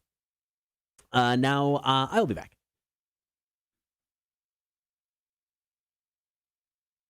I like ranch dressing on pizza. I also like jalapenos, hot sauce, or pepper flakes. Ooh, I'm a big pepper flake guy. If you're at one of those old school pizzerias and they got the red pepper flakes, pass it on over. I will mess with that all day. Sandy says, I need the 8-ball. Thank God I've got it right here for you. She goes, we have a big sale event at IDC this weekend. 8-ball, will I be successful? All right, let's see, 8-ball. Will Sandy be successful in dishing out some diamonds to the beautiful ladies and gentlemen of the Savannah Hilton Head area? It is certain, Sandy. Are you kidding me? Never doubt yourself. Never doubt yourself. Also, if you need a diamond, go see Sandy over at IDC right there on Mall and Hodgson.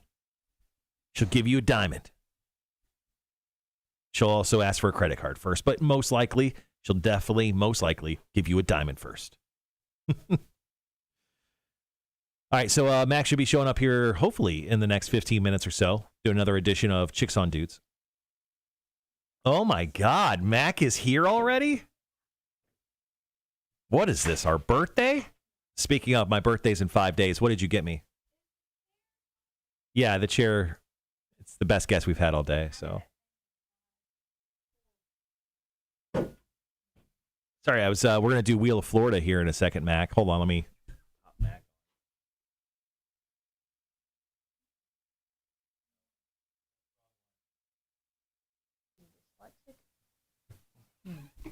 Might be a little too loud. Oh, yeah, it's way loud for you. That's better. Sorry, folks. So there's Mac right behind the wheel. Sandy says if anyone is in the market for any jewelry this weekend, it's the biggest sale of the year at IDC. Mac, are you looking for any jewelry? No. No. Thank you. No. Well, if you were, I would go see Sandy at IDC. I mean, I would too, but I'm not in the market for said jewelry. I don't wear what I have. I'm not a big jewelry guy. None either. I wear the same 2 rings every day. Every now and then, a couple of studs. That's it. Yeah, I don't wear anything. I don't even wear my wedding ring. I don't even wear that. Well, my wife doesn't wear hers either. I mean, if that makes you feel better. I think at this point the ring is just for like materialistic. I mean, if you know, you know. That's all that matters. Yeah, we know we're married to one another. Yeah. So I want to get this pierced. This little bone thingy right here. the bone thingy. Okay. Well, it's cartilage. What's it called? I think it's a conch. Conch. It's right there. Okay. Somebody had a really blingy hoop on theirs the other day, and I want one. It's gonna hurt like a good. You know, we can move the. Oh. There she is, right there. What's up? Let's see. Andrew says, I love ranch on pizza. I also have homemade dried out scorpion pepper dust flakes. I like to sprinkle it on instead of the red pepper flakes. Jesus, you're an animal. Mike says she should get to spin the wheel. Spin the wheel. It says Florida or not Florida on it. So, I mean, it really. Now, explain it to me first. The game we're going to play? Mm-hmm. Okay, so what Cotter does is he tells us, everyone in the room, 3 stories. We chat about it for a second. And then we see if the wheel can guess whether the story is from Florida or not from Florida. Generally, the wheel, most of the time, gets it right. Sure. Not 100% of the time, but I would say generally they get about 70%, 66% of the time. Usually there's 3 stories. I get 2 out of 3 right every time. Okay. So why am I spinning if I don't hear a story? I don't know. Mike just said he wanted you to spin it. Let us know what it lands on. Florida. Nice. Nicole says, I'll go with you, Mac. I want that piercing as well. There you go. You got a piercing date with my wife. Margaret said enough piercing. Mama Margaret says no, enough piercings. Well, what Mama Margaret She's just jealous. doesn't know doesn't hurt her. That's right. Exactly. Of course she would. She won't know about that or your heroin addiction. Oh, shit. Oh, no. He lies. Yeah, that's how she stays so skinny. Red says, Mac, take Cotter's seat. He's leaving us anyway. Oh. I thought about it. Just go sit over there. See how it feels. Just go do it. Go do it. Hurry up before you go. Oh, he's coming back. Everyone shut up. She wasn't going to do that. Oh, hey, Cotter. What's up, man? What's up, buddy? How's it going? Just hanging out, talking about conch shells or something. Conch shells? Is that what you say? Conch? Yeah. Mac's in super early for Chicks on Dudes, so she's either really excited about the segment today or I was on time, yeah. She just forgot to get her Dunkin' Donuts this morning. She didn't realize what time it was, and she showed up and was like, oh, I'm here early. Ugh. No, I decided I needed to leave by 8 o'clock because I don't know what the heck traffic's going to do. So, yeah. Don't depend on it every Wednesday, but. Well, there's only like 2 Wednesdays left, so please don't ruin it. It's Potter's fault, not mine. Well, that is true, to be honest. There's 3 Wednesdays left. Oh, okay. Well, I don't understand time. Woo, one more. Time or math. I don't get it. Mike says, I meant she should get to spin the wheel for all the stories since she's actually on time. Oh, okay. Yeah, we'll let her do that if she's hanging around. Okay. Rat was trying to get Mac to sit in your seat to see what it feels like. Oh, she sits here after I leave, so No, but not during the Cotter and Marshall show. Oh, to feel the power. Yeah, she wants to feel the power of the Cotter and Marshall show. Yeah, I get it. You stole that away from her. All right, guys, we'll be right back.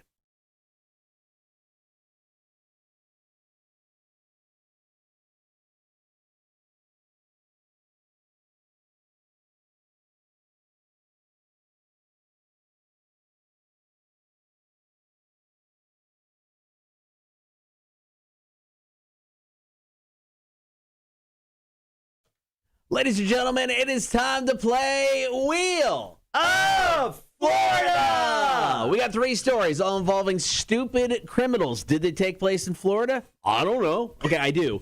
But we're going to let the wheel determine once we read the story. Can the wheel guess whether this story is from Florida or not? Well, the wheel has hands and curly blonde hair today. Mac decided to come in early, so she will actually be the official wheel spinner lady. I like it. Person. I like it a lot. Yeah. All right, here we go. Story number 1.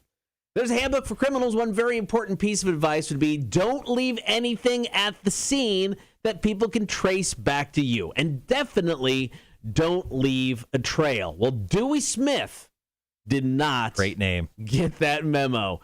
He broke into several cars last Wednesday, and he did it while eating pizza. Pizza with ranch? No, Oh, but okay. the police found pizza sauce on the handles of one of the vehicles. And down the street, they found an empty pizza box, which directed them to another car that had been broken into. And a nearby neighbor told police that she saw a man that night who had a plastic bag filled with credit cards. He also stole the He also stole the remnants of a Little Caesars pizza that she had tossed out. Clearly, this wasn't the smartest person that we've come across this week. When they started knocking on doors to see who had video cameras or whatever, they encountered our witness. And when they told her the circumstances, she's like, oh, that's Dewey Smith. And he got the pizza from my house. When confronted by the deputies, he puts his hands up and says, you got me red-handed. Literally. Authorities followed the trail, found Dewey. He had a bag of credit cards, and it sounds like he was done eating the pizza. I mean, literally red-handed from the marinara sauce. 100%. Jesus. I mean, I'm sorry if your name is Dewey, but does every guy named Dewey, is he some sort of like terrible criminal? I mean, it just feels that way. My dad wanted to name me Dewey. What? Yes. Dewey Reynolds? Yes. So he is. How many W's? So you look like a 3W guy. True story. He knew somebody named Dewey that meant a lot to him. Yes, the Dewey and Marshall show. He wanted to name me Dewey. Nicknames Doo-Doo. Doo-Doo and Marshall. Anyway, did this happen in Florida or not? We need to spin the wheel. All right, let's spin the wheel, Mac. Give it a really good spin there, Mac. All right, let's see where it's going to land. The wheel of Florida spinning. If you're watching the live stream, you'll see that it landed on Florida. That is correct. Nice. Wheel 1 for 1 this morning. Don't have the specific location in Florida, but it's Florida, so I don't know if it matters. Story number 2. A 30-year-old guy got angry at his dad last month when he bought chicken wings for dinner, but he didn't buy the kind the son wanted. Now, it's not clear as to what variety he was expecting, but they started arguing. The son then grabbed a gun. He fired a shot at his dad, but missed. The dad ducked, so the bullet went through a wall and into their neighbor's apartment. Was his dad Neo? That's incredible. He ended up lodged in the person's dishwasher. They ended up wrestling over the gun. The son fired 2 more shots into the ceiling. Right, those are... Sorry, go ahead. But luckily, they got loaded. They got lodged in another neighbor's floor. It didn't hit anyone. The son is facing charges for attempted murder. All right, Doo-Doo, this is crazy. That's a crazy story. My Dewey from the Dewey and Marshall show. Let's go ahead and figure out whether this is from Florida or not. Mac, Mac, pay attention. Spin the wheel. She's looking at her cell phone. She's still interested by what we're talking about. The wheel is saying this is also from Florida, Cotter. I get its confusion. Wrong again. But actually took place in Salt Lake City, Utah. Salt Lake City? Salt Lake City. Salt Lake City. Wow, crazy. All right, the wheel's 1 for 2. No big deal. Let's go ahead, turn the corner, and see if we can get the wheel at least above 50% today. This is a good one. 25-year-old dude named Alexis Gomez led cops on a high-speed chase and got arrested while wearing a Ricky Bobby costume from the movie Talladega Nights. Yes, if you're not first, you're last, and he was definitely last. He stole a truck around 6 p.m. on Tuesday, fired a gun at someone who started following him to get his license plate. The person following also had a gun, fired back. Nobody was hit. Alexis eventually crashed into some random person's garage during the high-speed chase with police. They still didn't catch him. Wow. Dude took off on foot. Then someone who lives nearby got an alert that the security system was going off. The homeowner's name is Paul Wiley. He was able to watch the rest of it unfold on his live security camera through his phone. Alexis broke into his house. No one was home, but he found a Ricky Bobby costume. So he put it on, threw on some jewelry, other valuables, had a suitcase full, tried to flee the scene on a bicycle. The bicycle had 2 flat tires. All of this while still wearing the Ricky Bobby jumpsuit and matching hat. Unbelievable. Paul had already called the cops. An entire SWAT team had the house surrounded. Alexis finally gave himself up. And police, good news, this did go down before Halloween. Police got the Ricky Bobby costume back to Paul before Halloween. Thank God. Thank God. So, I mean, immediately, personally, it's either Florida or Texas. It's got to be one of those, just with the sheer amount of guns that were said. Right. But obviously, it's not up to me. It's up to the wheel, Cotter. Let's let the wheel do its work. Let's spin it. All right. And the wheel says not Florida, Cotter. Oh, this one is interesting choice by the wheel. That is correct. But the right choice by the wheel. Oh. This went down in Oregon. Oregon? Oregon. Drugs are legal up there now. That actually explains quite a bit. Hey, as always, guys, the wheel is essentially undefeated today. 2 out of 3. Congrats to the wheel. Wrap it up for the wheel. Coming up next, we have got Chicks on Dudes. Mac in studio, giving you advice on the questions that you have. Stick around. Cotter and Marshall, Rock 106.1. Sean says, Deland, I believe I saw it on the Volusia County Facebook page. Definitely not. It was in Oregon, man. Crazy. What a fun story that was. Here, let me get that wheel out of your way. Oh, Dewey. Oh, Dewey. Yep, it was. That was a thing. Doo-doo. Hey, it's not true, doo-doo. Oh, unfortunately. That's horrible. Unfortunately, very true. All right, guys, hold on 1 second. I'm going to fire up the delay.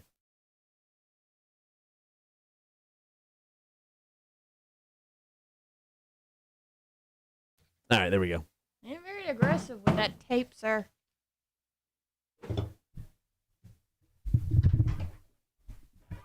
I did some band work yesterday, so I'm extra strong today. No big deal. Okay.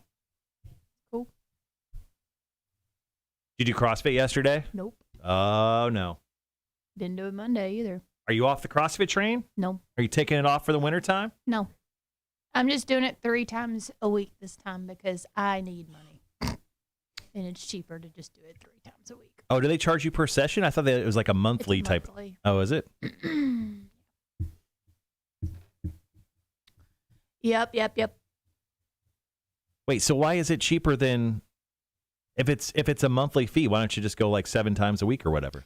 The fee I was paying, I could go an unlimited amount during the month. Okay. So I could go 6 days a week if I wanted to. I was clearly not doing that. The cheaper option, which I'm on now, I'm only limited to 3 visits a week. Oh, gotcha. Which is basically what I was doing anyway. So Yeah, makes sense. and I broke. Andrew says, now I want pizza. Man, I kind of want pizza too now that I think about it. Best pizza place in town. Go. I was always a Sweet Melissa's guy. I know they're not Sweet Melissa's anymore. I'm assuming it kind of is similar because it's just they had that specially made oven for them. I mean, I think the easy answer is Vinny's, and Vinny's is solid. Mac, your favorite pizza place in Savannah? I've never had Vinny's. The only local pizza I've had is Huckapoo's, which is very good. I love Huckapoo's. I've had that place in Richmond Hill, and I can't remember the restaurant. The Chicago deep dish? I think so. Riccardi's? Yeah. It's like the tiny little place. Yeah. That's good. And then Lozola's in Pooler. It's very greasy pizza, but it's very good greasy pizza. I mean, I haven't had it in a while, but Stoner's Pizza. I still like Stoner's. They got some of the best crust I've ever had. I really Stoner's is good. I mean, Stoner's like sold off and like they're owned by different people. Like I got an email from Stoner's the other day. It said free cookies, and then like underneath with a $25 purchase, and I was like, free. And then it said under new management, and I was like, how many under new management emails am I gonna get from Stoner's? Oh, that's too bad. Huckapoo's is on my list of places I'm going before I leave. Have you guys tried Green Fire out in Pooler? Haven't been there yet. I haven't tried it. I keep getting coupons in the mail. Mm-hmm. But I don't use them. I heard that, and we have one back home, that Your Pie, where you create your own pizza. I like Your Pie. I think it's good. You don't like it? I don't like the one from back home. I think it kind of killed it for me. Okay. Yeah, I like that place. It's pretty good.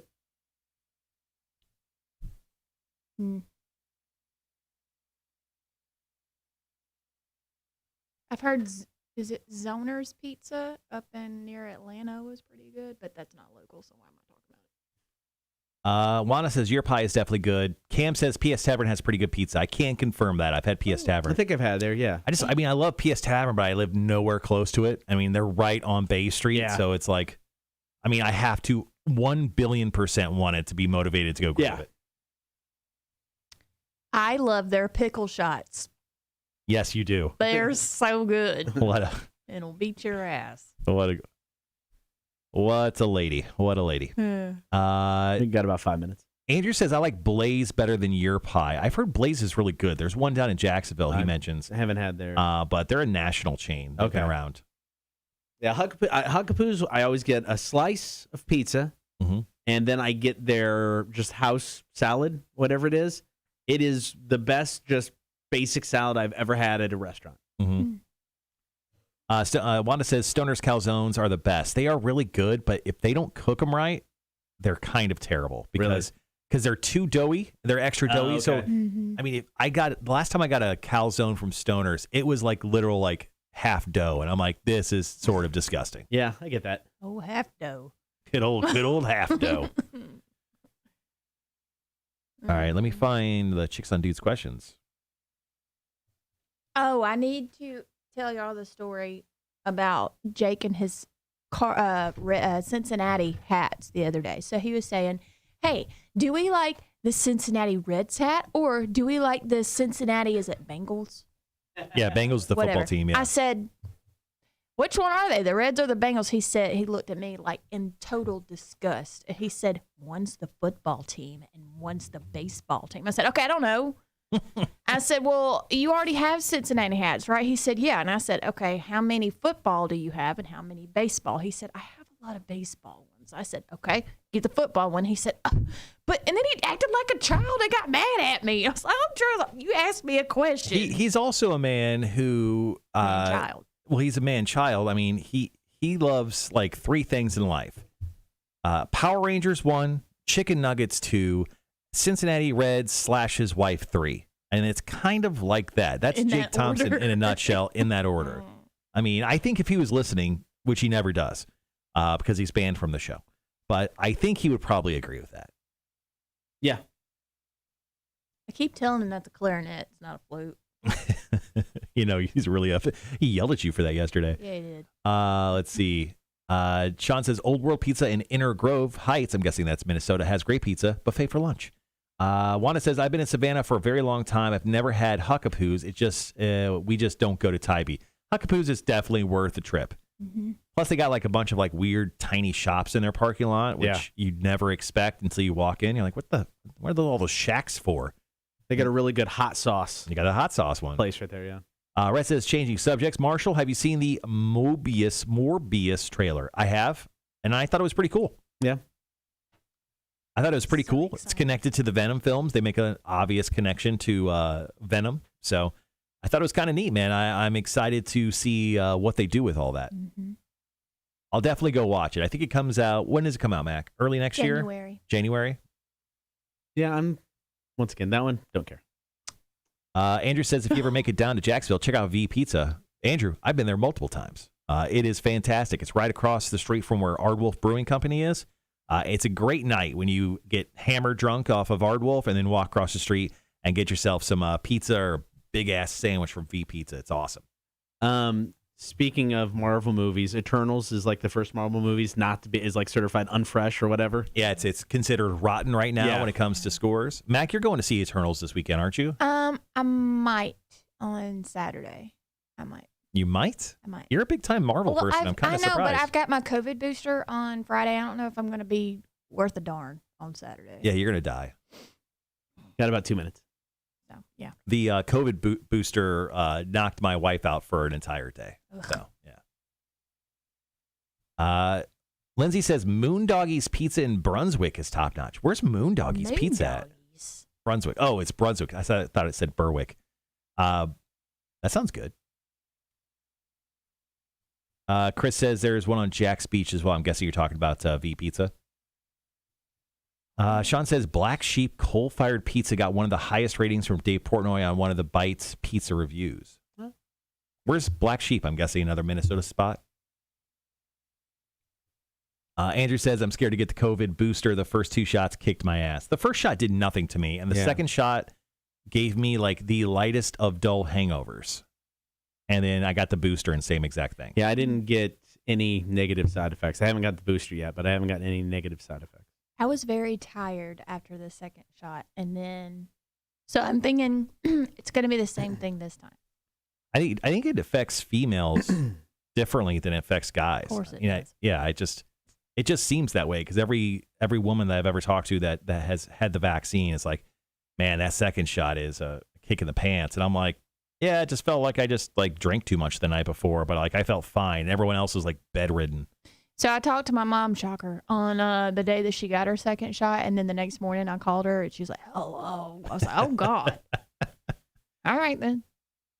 Got 3 questions this morning, Cotter. Do you want to take the first one? Do you just want to do the first one? Yeah, let's do the first one, the first break, and then 2 and 3 the next break. Cool. Cool.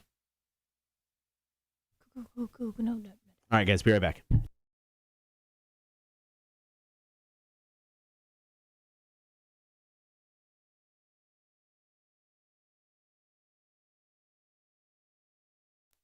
Got a question from Mac? Well, Chicks on Dudes is your opportunity to ask that question. You can email the show, kmshow@rock1061.com.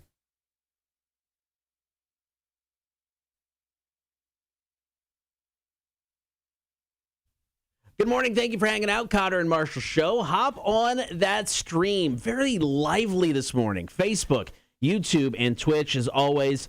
Throw us a like, follow, and subscribe while you're there. Right now, it is time for Chicks on Dudes. Mac from Bob 1069 in studio. Good morning, Mac. Good morning.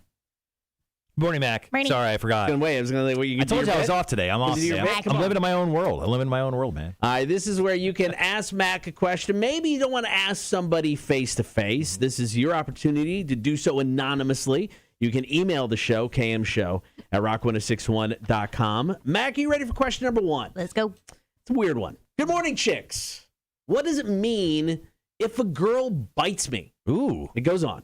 On Halloween, I invited over a girl I was talking to, and after we did it... Whoa, sexy time. Hello. We're watching movies. She asked me if she could bite me. Obviously, I said yes. And it didn't occur to me that when she... didn't occur to me then what it could mean. However, I asked my sisters, and they were 50-50 on she likes you, or she just did it to do it, and it means nothing. Ooh. Well, first of all, it was Halloween, so maybe she was channeling her inner, Twilight movie. The whole 50-50 on, what did they say? She likes you. Or she just did it to did it. Okay, I hope she would like you because she just slept with you. Mm-hmm. I would say that's the bigger giveaway of the two, in my opinion. Yeah. It's a little weird, but I figured why would you wait till after sexy time to bite somebody? Well, I mean, he recognizes her as a girl he's been talking to. I mean, she could just be a prostitute. He doesn't clarify. Yeah, he doesn't clarify. Need more information. Maybe But- she's part vampire. Did that cost him extra then? I'm guessing yes. Okay. Did he have to tip her more? I don't think it's necessarily weird. Cotter, does your wife bite you? No. Like at any time?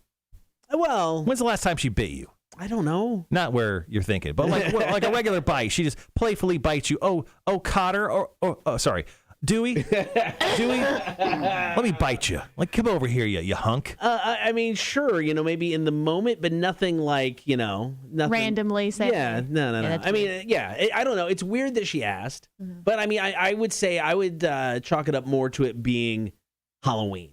Yeah. You're just kind of in a weird Halloween mood. You're happy, hopefully from the sex. And she's just like, I want to bite you right now. Why not? Yeah. No, I think 100% she likes you, whether she be a prostitute, a lady of the night, or maybe a potential future girlfriend. I mean, my wife sometimes will randomly bite me. Okay. Like I'll be sitting on the couch and she'll be like, hey, and I'm like, hey, what's going on? And then she just bites me for no reason and then runs away. I don't know. I mean, is it a playful nibble, or is she like taking chunks of skin? I can't talk about that. The police have been called, and there's a record of it, so there's some litigation we have to go through first. But, fair enough, I understand. But yeah, I mean, that stuff happens. All right, we got 2 more questions to go. We'll get to both of those after Guns N' Roses and Hard School. More Chicks on Dudes next. Cotter and Marshall Show, Rock 106.1. All right.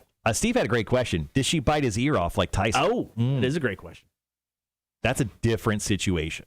Kind of like my situation. But wow, that'd be a turn of events, wouldn't it? You're like, what's up, Amanda? Come on over. Yeah, all right, sexy time. Let's watch a movie. And she bites you, and you're like, oh my god. Maybe she is a vampire. Maybe at that point, if she is taking off a piece of your body, possibly a vampire. Yeah. I blame it on Halloween. Mm-hmm. All right, 2 more questions for Max. Some interesting ones, especially number 3. We'll get to the last question of the day. Oh, good. Is definitely a good one. Definitely a good one. Did Hefe's tail get longer? Has he grown some? He's just excited to see you. Okay. Hey, fish have feelings too. He does have feelings. Yeah. Are we not going to address that Cotter told you to F off live on camera earlier? No, it's all good. We're just not going to address that? It's all good. We're just going to pretend like that was just like, okay, and there's no hard feelings or anything? Okay. I mean, we'll hold it against her forever that she can marry me to Jake. Right. 3 weeks? Yeah. About 3 weeks. She's counting down the days for you to get out of here. He said it first. No, I mean, I'll probably forget her before I leave. Okay. Oh. But once I actually get to Austin, distant memory. Yeah. It tends to happen. Well, the thing is, I think you'll be like, is everyone here related to Mac? Because everyone's talking like this in Texas. That's rude. Do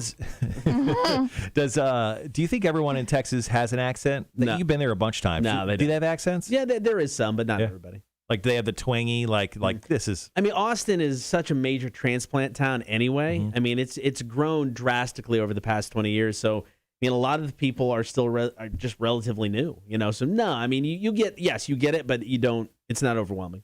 Now that I think about it, you're obviously taking another job in radio in Austin, Texas. Will you on the air go by Dewey? No, it would be awesome. No, I won't. Do it, Dewey. Your name's Dewey Drew. Dewey Drew. Dewey Dewerson. Dewey Dewdrop. No. Dewey Dewdrop on your radio, y'all. Not go by Dewey. Or if you had another radio show and you had 2 other co-hosts with you, it could be the Dewey, Huey, and Louie show. So good. Dear God. Okay, we'll be back.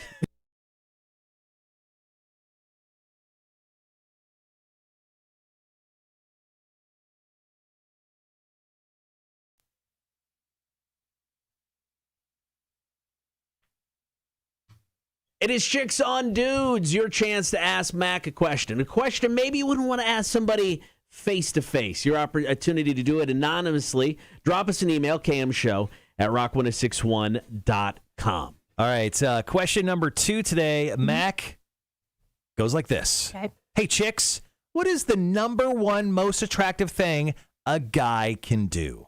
That's a tough question because I'm picky.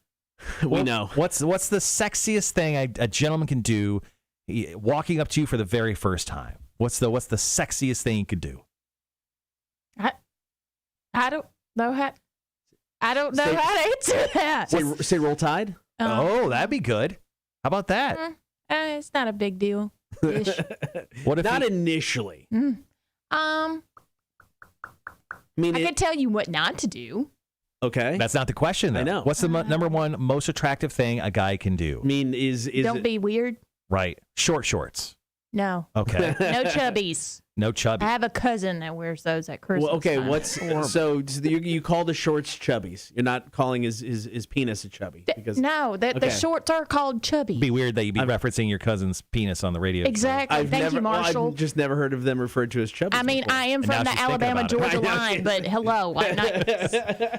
The number one most attractive thing a guy can do, bring home a great paycheck, is what my wife tells me. So yeah, that's every a good day. one. Nice yeah, one. she goes every 2 weeks. If you bring in a paycheck, very attractive. This is very attractive. I'm glad you're all about the money, Mac. Yeah. I mean, I'm not all about the money, but it helps. I mean, just one of those things. I think guys growing up, obviously when we're trying to attract the other sex, I think obviously having some money is obviously a good thing. But other things that you can do, learn how to cook.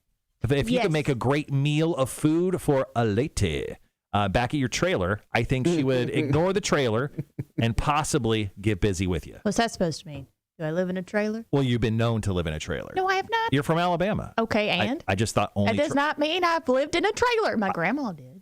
I just thought a lot. I just thought the moment you're born in Alabama, everyone gets a trailer. So that's not true. Another thing is have a decent sense of humor. If you can make me laugh, that's really attractive to me. Okay. And then also... And good hair. White T-shirt and gray sweatpants. Yeah. That helps. That helps. Yeah, it helps. So buy those, be able to cook a meal and make money. Have Perfect. a joke.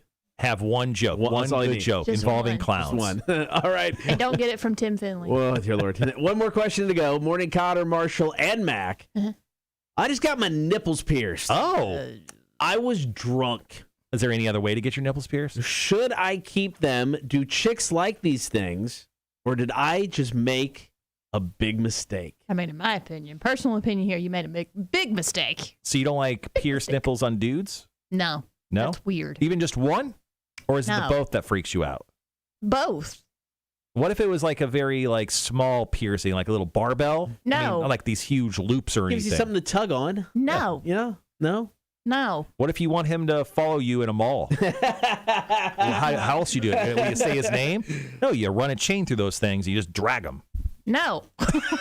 I would say if you have to ask the question, did I just make a big mistake? Then you did. Chances are you just made a big mistake and you know the answer. Some dudes can pull off nipple piercings. I'm sure. Some dudes. I don't know. Mac, name one guy you think has great nipple cannot. piercings. I feel like that's a lie. Cannot. And that, sir, was a lie. She's probably got like a note section in her phone. She's like, top 10 nipple piercing dudes I would get with.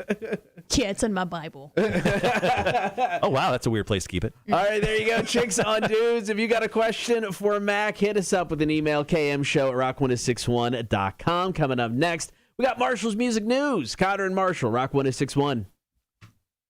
A couple comments here we need to get to. Let's see. Lindsay says, my husband will randomly out of nowhere bite my shoulder. Usually while we're watching TV, usually means he's hungry. I think that's actually a fair assessment. Yeah. It's a little cute, and also at the same time, he's telling you to get him a sandwich.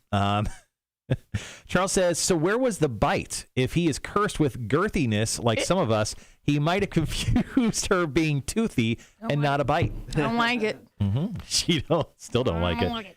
But jealous _YouTube says, do you want to become famous? Did you see Chris's? No.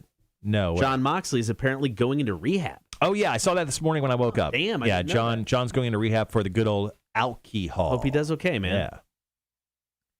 Yeah, John Moxley, who just put out his new book. So I kind of think it's more for promotion of his new book, Mox. But, yeah. But also, if you see John Moxley, immediately like, that guy drinks a lot. Yeah. Liquid says, good morning, Mac, Marshall, and Dewey. I debated on whether actually saying that, but That's with 3 W's. Nice. Dewey. Yeah, I don't know who this guy was, but so I was almost named Dewey, and my wife Dana, her parents considered naming her Trudy. So we'd be Dewey and Trudy. Dewey and Trudy. That would have been a couple that would last. Nice sitcom. The test of time. Yeah, there you go. Jesus, still can't talk today. So Dewey. I almost named Joshua. Joshua is my second name. The name I was actually supposed to be called until my dad ran an audible and chose John, just 4 letters, John. I'm not even a Jonathan. I'm a John. John, yeah. My so our youngest kid, Ella Jean. It means each letter stands for somebody's a name of somebody in the family, kind of thing. And Dana really wanted to name her Jillian. And like Gillian Anderson from the X-Files. Maybe. And I was just like, yeah, I don't know. I just wasn't a fan of it. So as we're in the delivery room, and we've settled on Ella Jean, which I love that name. But we settled on Ella Jean because everything means something. I just remember looking at Dana as she's in the labor room. I'm like, we can name her Jillian if you want to. She's like, it's too late. We're going with Ella Jean. It's too late. I love that even in childbirth, Cotter's Canadian. He's like, sorry about the whole childbirth. You know what? Let's go with Jillian. And so I still every now and then she'll bring it up. It's been a while, but she'll bring it up. And she's like, well, I wanted to name her Jillian. It's like, I said yes. You're the one who decided on Ella Jean. You literally said it like at the last minute. At the worst time possible. Perfect timing. Yeah. So good Lord. Mac, did you have another name that you were going to be named? It was Mackenzie? I think she wanted to name me Madison. What's your brother's name? Is like everyone named M? Like all? Mm-mm. No? Bryson. We call him Bryce. There's those families that name like all their kids like John, Jacob, and Jack. Yeah. Like those families freak me out, man. Yeah. Those are also the families that match every single occasion. Yeah, so they'll do like the Christmas. Yeah. Barf. Did you ever have to do that? Did you ever have to do the same outfit? I don't know. Picture? Ask Mom. Mom, did we ever have to do that? If so, shame on you. Yeah, no, we didn't do. In my family, it was Gabe, Nathan, and Adam. So none of us were the same. Our kids aren't the same. So yeah, wasn't a thing. And I'm trying to think. Yeah, my brother's kids and my sister's kids, they all have different names. Yeah. I think that's one of those things that like runs in a family. Like if you got 3 brothers that all start with J's, you're probably going to have kids, like they're all going to be M's this time or something crazy like that. I didn't get a hand-me-down name, but my brother did. So my dad's middle name is Hugh. My granddaddy's name is Hugh. My brother's middle name is Hugh. My middle name is Blaine. It's no way connected. Yeah, my dad's middle name is David, which was my grandpa's name. My middle name's Alan, which is your middle name starts with a K. We've determined which is my dad's name, and then my oldest middle name is named after me. So we kept that going. Little Lindsay Lou, who says, literally everyone calls me Lindsay Lohan. I wish we'd gone with my mom's first choice, Aslan. Is that Aslynne? Aslan? Ashlyn? Yeah. Aslan. How dare you? Well, it's because she's got a fine ass, There is no 2 S's in there. Well, now there will be if she ever changes her name. Your mom says heck no to the same photos. See, my mom has style. Or she doesn't because she never did the matching photos. Missed an opportunity. Darn. Simic says my mom wanted to call me Jared or Micah. Ooh. I think you won out. Micah's not a name I think I could walk around with. Really? It's not a walking around name. Micah? I don't mind it. I don't mind it, but people would probably call you Mike. Yeah. Yeah. But also, you'd be fine with Dewey. So, I mean, why can't I say it? Dewey Dewdrop would be a great name for you on the radio. No, I will not be going by that. I'll probably not use Cotter. Yep. Retire it. I'm probably going to retire it. Retire it. Well, I mean, it's always been my active rock, the name I've used on active rock. So I'm probably just going to go with my name. Yep. I think you retire it. And if things go really wrong and you come back and work here, you go by a different name. I told you what name I almost went by when I got here. Yeah, Denver Todd Stickrod. Denver Todd Stickrod. Yeah. So So, have you not heard the story? I think I have. Okay. It's been a while. It's just go by. If you come back, completely new character. You're no longer Cotter. You're DTS. DTS. Yeah. Denver Todd Stick Rat, which is an actual guy who hated that name, and I loved it. Mm-hmm. DTS, down to shrivel. It's all about his penis. Go with Reverend Cotter as Texas. Reverend Do. Rev Do. We know Reverend Moody. Yeah, we do know Reverend Moody. Oh, Rev Do. Rev Do Do. I still think Do Do would be great. No. But no, fine. Let's all agree it's Not gonna go with Dewey. It's Dewey Dewdrop. I can't even say it. Dewey Dewdrop. I think I need a huge you cup need of to do coffee. that on like a top 40 station. Dewey Dewdrop. Yeah. Overnight. Yeah, no. What's the story? Andrew says my family's weird. Both me and my brother go by our middle names. Yeah, it's not weird. We're gonna go Slipknot. First story. Have a great day. Bye, Mac. We'll miss you. See you, Mac. Did she just call us a mistake? I think Hell, so. man. I think so. Rude.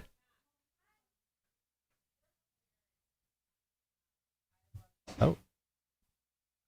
Hey, Marshall, this is Krista Brown. I'm here for the Rockville tickets. I'm backed into a spot just outside the main doors for the station. Oh, we got 2 minutes if you want to. I was named after my dad's favorite actors, Steve McQueen and Sean Connery. He must have won that argument. Dude, Dad be named after a couple guys. That's all right. Yeah, I don't know where they got. My first name's Gabe. I don't know where they got, or Gabriel. I don't know where they got that from. It's just, I don't have anybody else in the family named Gabriel. So that was just something they gave me. All right, Marshall's going to go give listeners some tickets. We got about a minute. Hopefully he's back by then because I don't have the story for Marshall's Music News.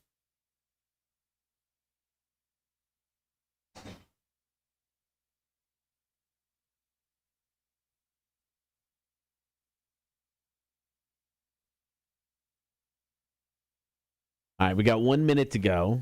First story of Marshall's Music News. Big thanks to everybody for hanging out today. Appreciate that. It's cold outside. Holy crap, dude. Is it? Cold. Yeah. Jesus. Sorry, I just had one of our winners from the Welcome to Rockville contest from last week. They just showed up, so I ran outside to give them their tickets. Yeah, it's 55 degrees outside right now. Oh, my gosh. Kent, where my oldest kid is, 34. Fayetteville, where my youngest kid is, 41. Austin, where I'll be in a few weeks, 61. Dude, don't step outside today. Your nips are going to be... Poke somebody in the eye, Yeah. put somebody's eye out. It's going to be a rough day. All right, guys, 18-ish seconds. Be right back.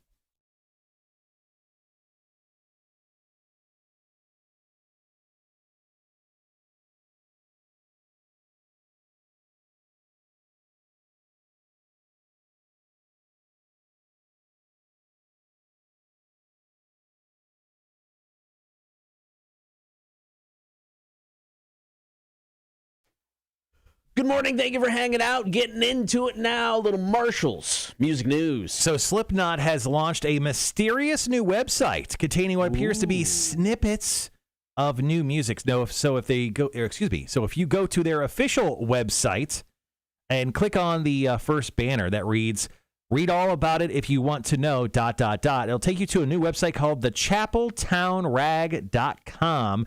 Once you're there, there's 3 little images that are spinning, and you could press the play button, and it plays you like a 3 to 9 second clip of a song, and there's 9 of them total. So Corey Taylor recently said just a few weeks ago that people should be expecting to hear something when it comes to Slipknot in the next couple of weeks and months. You'll definitely be hearing something new from the band. It looks like the time is just about now. So I can imagine we are going to get some news on a new Slipknot album and probably a new song before we hit the end of the year. So this is great news if you're a Slipknot fan. Also, just a quick heads up, go to thechapeltownrag.com if you want to hear snippets of new Slipknot music. Chances that maybe they play a new song at Welcome to Rockville. I mean, that is coming up next Thursday. Yeah. Possibly. I'm going to say 50-50 at this point. I think that's fair. All right, more of Marshall's Music News coming up. Here's Slipknot Duality, Rock 106.1. Long live the knot. Yes, sir. I just noticed Marshall already has a Ghost Pirates tee, and I'm low-key jealous. Yeah, you should be. It's so sick. Yeah, we got to go to the opening team announce party over at Ghost Coast, and I bought it there. But you can actually purchase team merch if you go to their website, which I believe is SavannahGhostPirates.com or GhostPiratesHockey.com. Yeah, it's one of those. Just Google it. Yeah, I'm still waiting. They said my hat was being shipped, but they haven't been able to track it yet, so I don't know when it's actually getting in. GhostPiratesHockey.com is their website. So just go there. You can click the shop button, and they got all sorts of goodness to purchase on there. Steve said, I was named after my dad's favorite actor, Steve McQueen, and Sean Connery. He must have won that argument. Yes, he did. I just love that my dad, when it came to naming me, just absolutely went from completely rogue on my mom. Right. 100%. I'm a Joshua. It's supposed to be a Joshua with a UA, not just a Josh. And my dad was just like, John, 4 letters. That's all he needs. He looked at it and go, I'm going to make this really easy on him. 4 letters. He looked at me as soon as I was born. He's like, looks a little slow. Let's keep the name short. So just go with the 4 letters. It'll help Mountain Life. Don't forget, you can vote in our Cool Guy tournament. Our next 2 first-round matchups are up. Number 2 seeds going against 15. We got Dave Grohl against Seth Rogen. Got Keanu Reeves against John C. Reilly. Looks like Keanu so far. I think that's going to be a runaway for him. Seth Rogen's still getting some votes, but it looks like Dave Grohl is kind of pulled out in front. Going back to Liquid's comment here on the stream, he goes, and my fantasy football team ain't doing so good, so no Rockville for Liquid this coming year. My team actually is doing rather well. I'm on a bit of a streak, no big deal, 5-3, which I think puts me, I'm 5th or 6th place in the league. I'm sniffing the playoffs. Playoffs, guys. I'm that close. Lindsay says, I asked for season tickets for Christmas. My mom vetoed that when she found out they were $900. Yeah. It's I think there's some options that are under that. You could do a half season for $450, Lindsay. They do half seasons. And I realized I just said doo-doo. You go. Mercadirk TV says, my dad did the same. I got Dan. Simple is as simple does. Yeah, man. Yeah, I'm big time John. And there was 20 Johns growing up, so that's why I just go by Marshall, the last name there.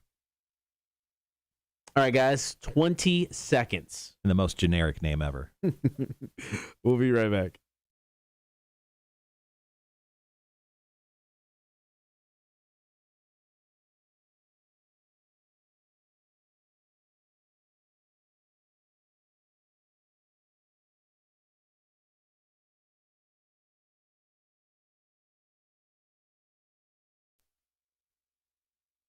Story number 2.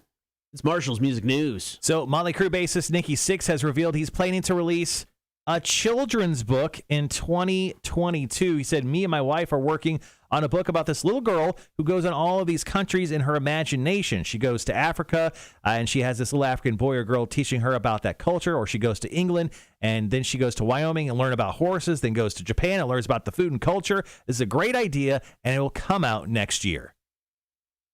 Okay. Yeah. So good for Nikki Sixx. I mean, he just released a brand new book called The First 21, How I Became Nikki Sixx. It is currently a bestseller on the New York Times bestseller list. So congrats to Nikki. That is his 4th book. Damn. That's right. His 4th book, which just came out on October 19th. And now he's got a new book, a children's book, releasing in 2022. All right. Coming up, we got one more story, and then we'll get out of here. Cotter and Marshall, Rock 106.1. What? Why? Stacy put on perfume again, and I feel it in my mouth. How are you putting it on with a fire hose?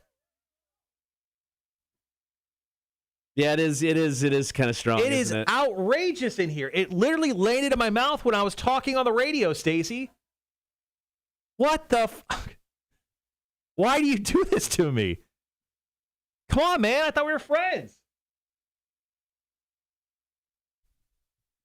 It is thick. It is. Yeah.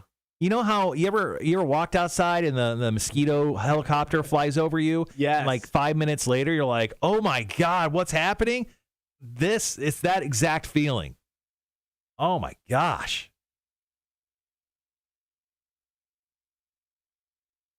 That would at least be funny if it smelled like doo-doo, Stacy. I've got a fart gun that'll do that.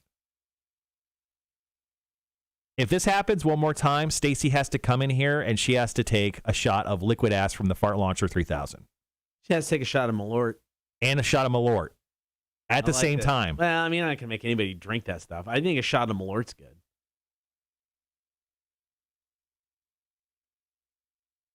I don't know what she's saying. Did she say it's delicious? Yes, it's the mint one. Come try it. Grab yourself a glass. We'll try it.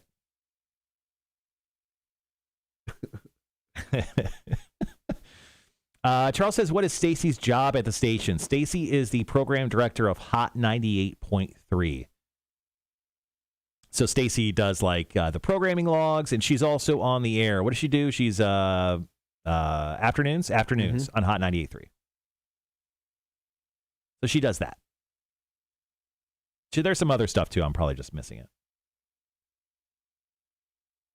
MK Ultra says, ooh, I just had Malort for the first time over the summer. Goes down easy, but has a nice turpentine aftertaste. It's unique. You can actually find Malort at a bunch of bars here in Savannah. Really? Yeah, like if you go to the Speakeasy bar at top of the Prohibition Museum, they have Malort there. Really? I did a shot there. Yeah, I mean, do you make mixed drinks with Malort? I mean, is it something you'd mix with stuff? I don't think you can. I don't think the moment you put Malort in any drink, it doesn't not taste like Malort. Yeah, I get that. It is kind of overpowering. There's no amount of whatever the other liquid is that'll win that battle. That's true.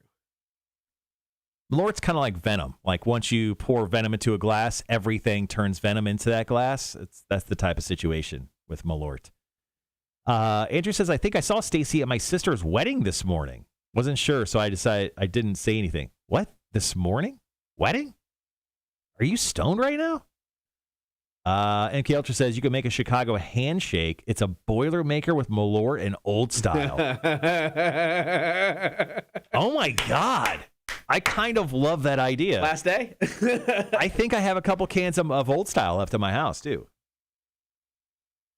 Stacy, were you at a wedding over the weekend? Okay. Yeah, that was definitely her. Yeah, it was her then. Sunday. Was it Sunday? Yep, okay. Yeah, our buddy was there. Can confirm.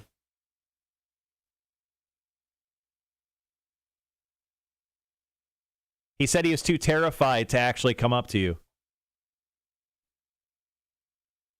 What's up, man? Yeah. Well, that's the prototype. The real one's on the website. A-Dub's coming in and filling out a cool guy bracket right now. Here's my picks. Here's my picks.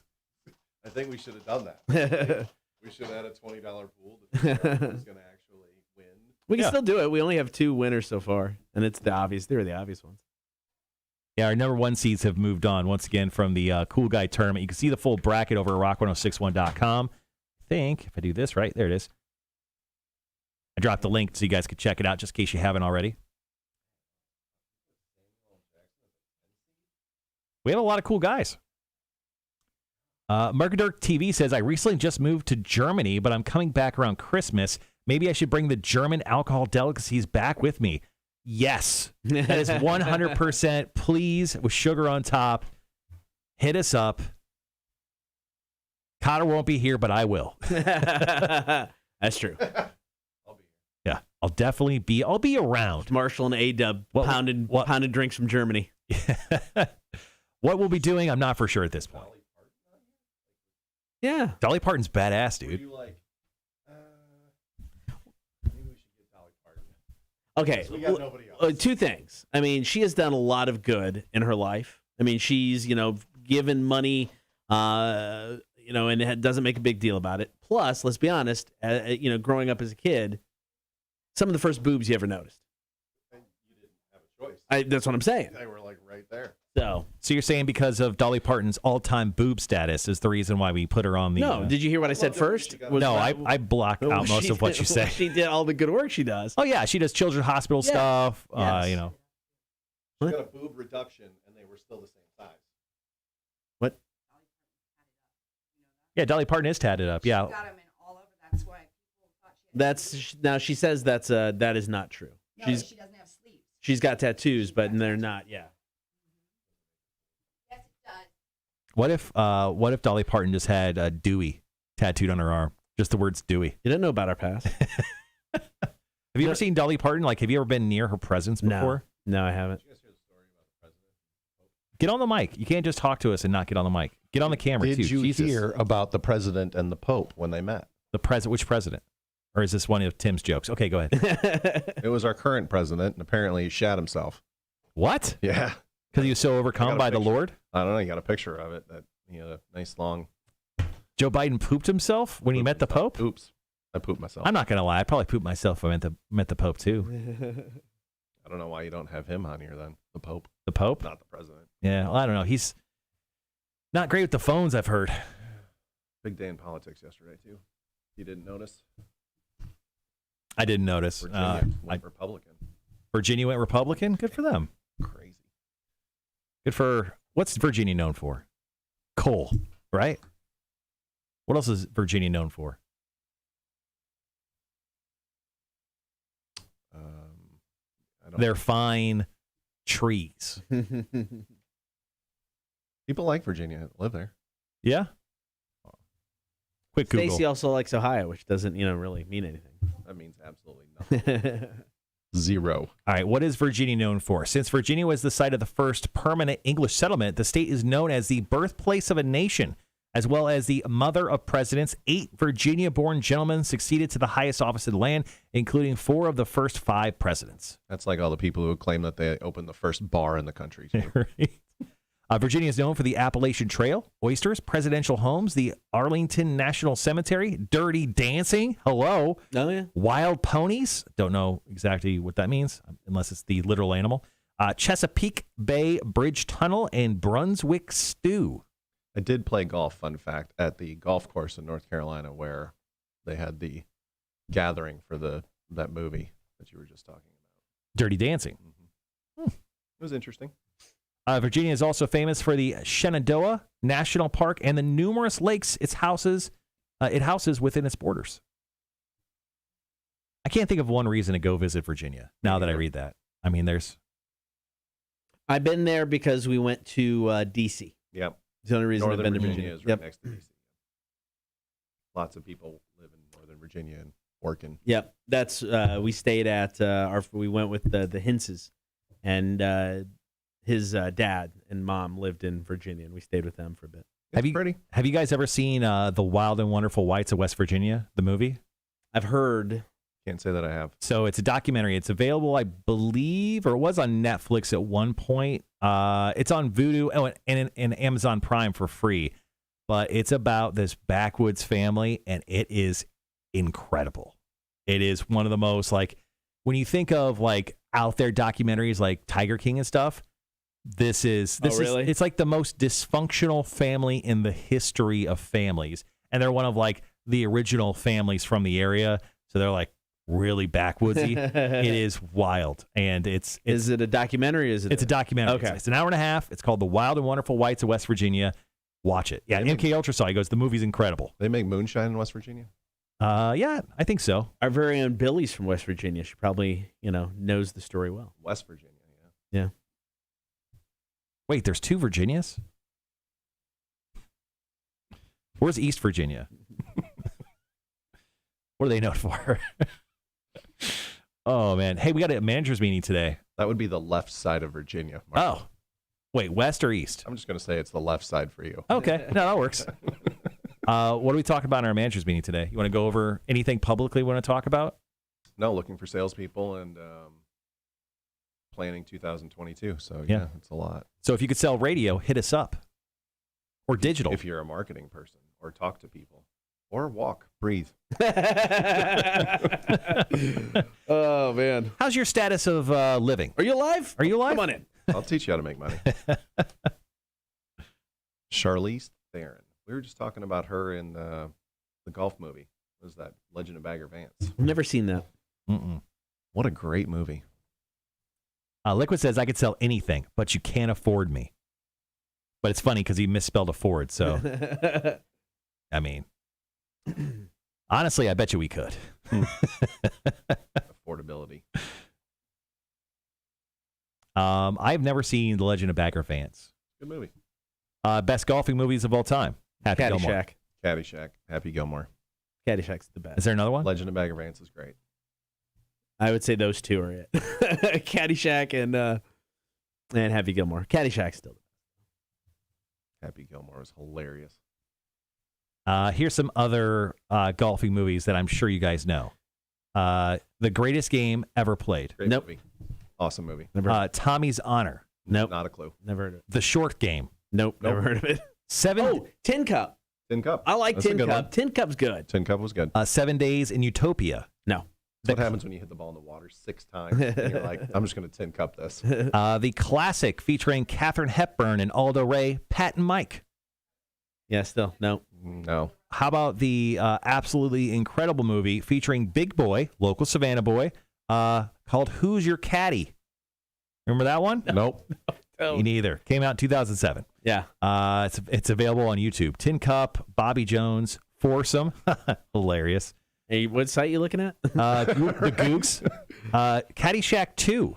Not good. No. Not good. Garbage. What about The Three Stooges and The Three Little Beers?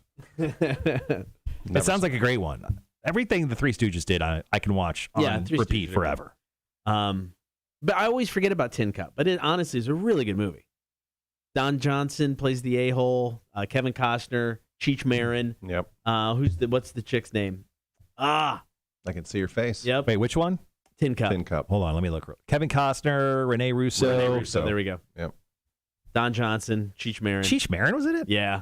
It's a great movie. It's a great movie. I think I saw that in the theater. All right, guys, hold on. One more break.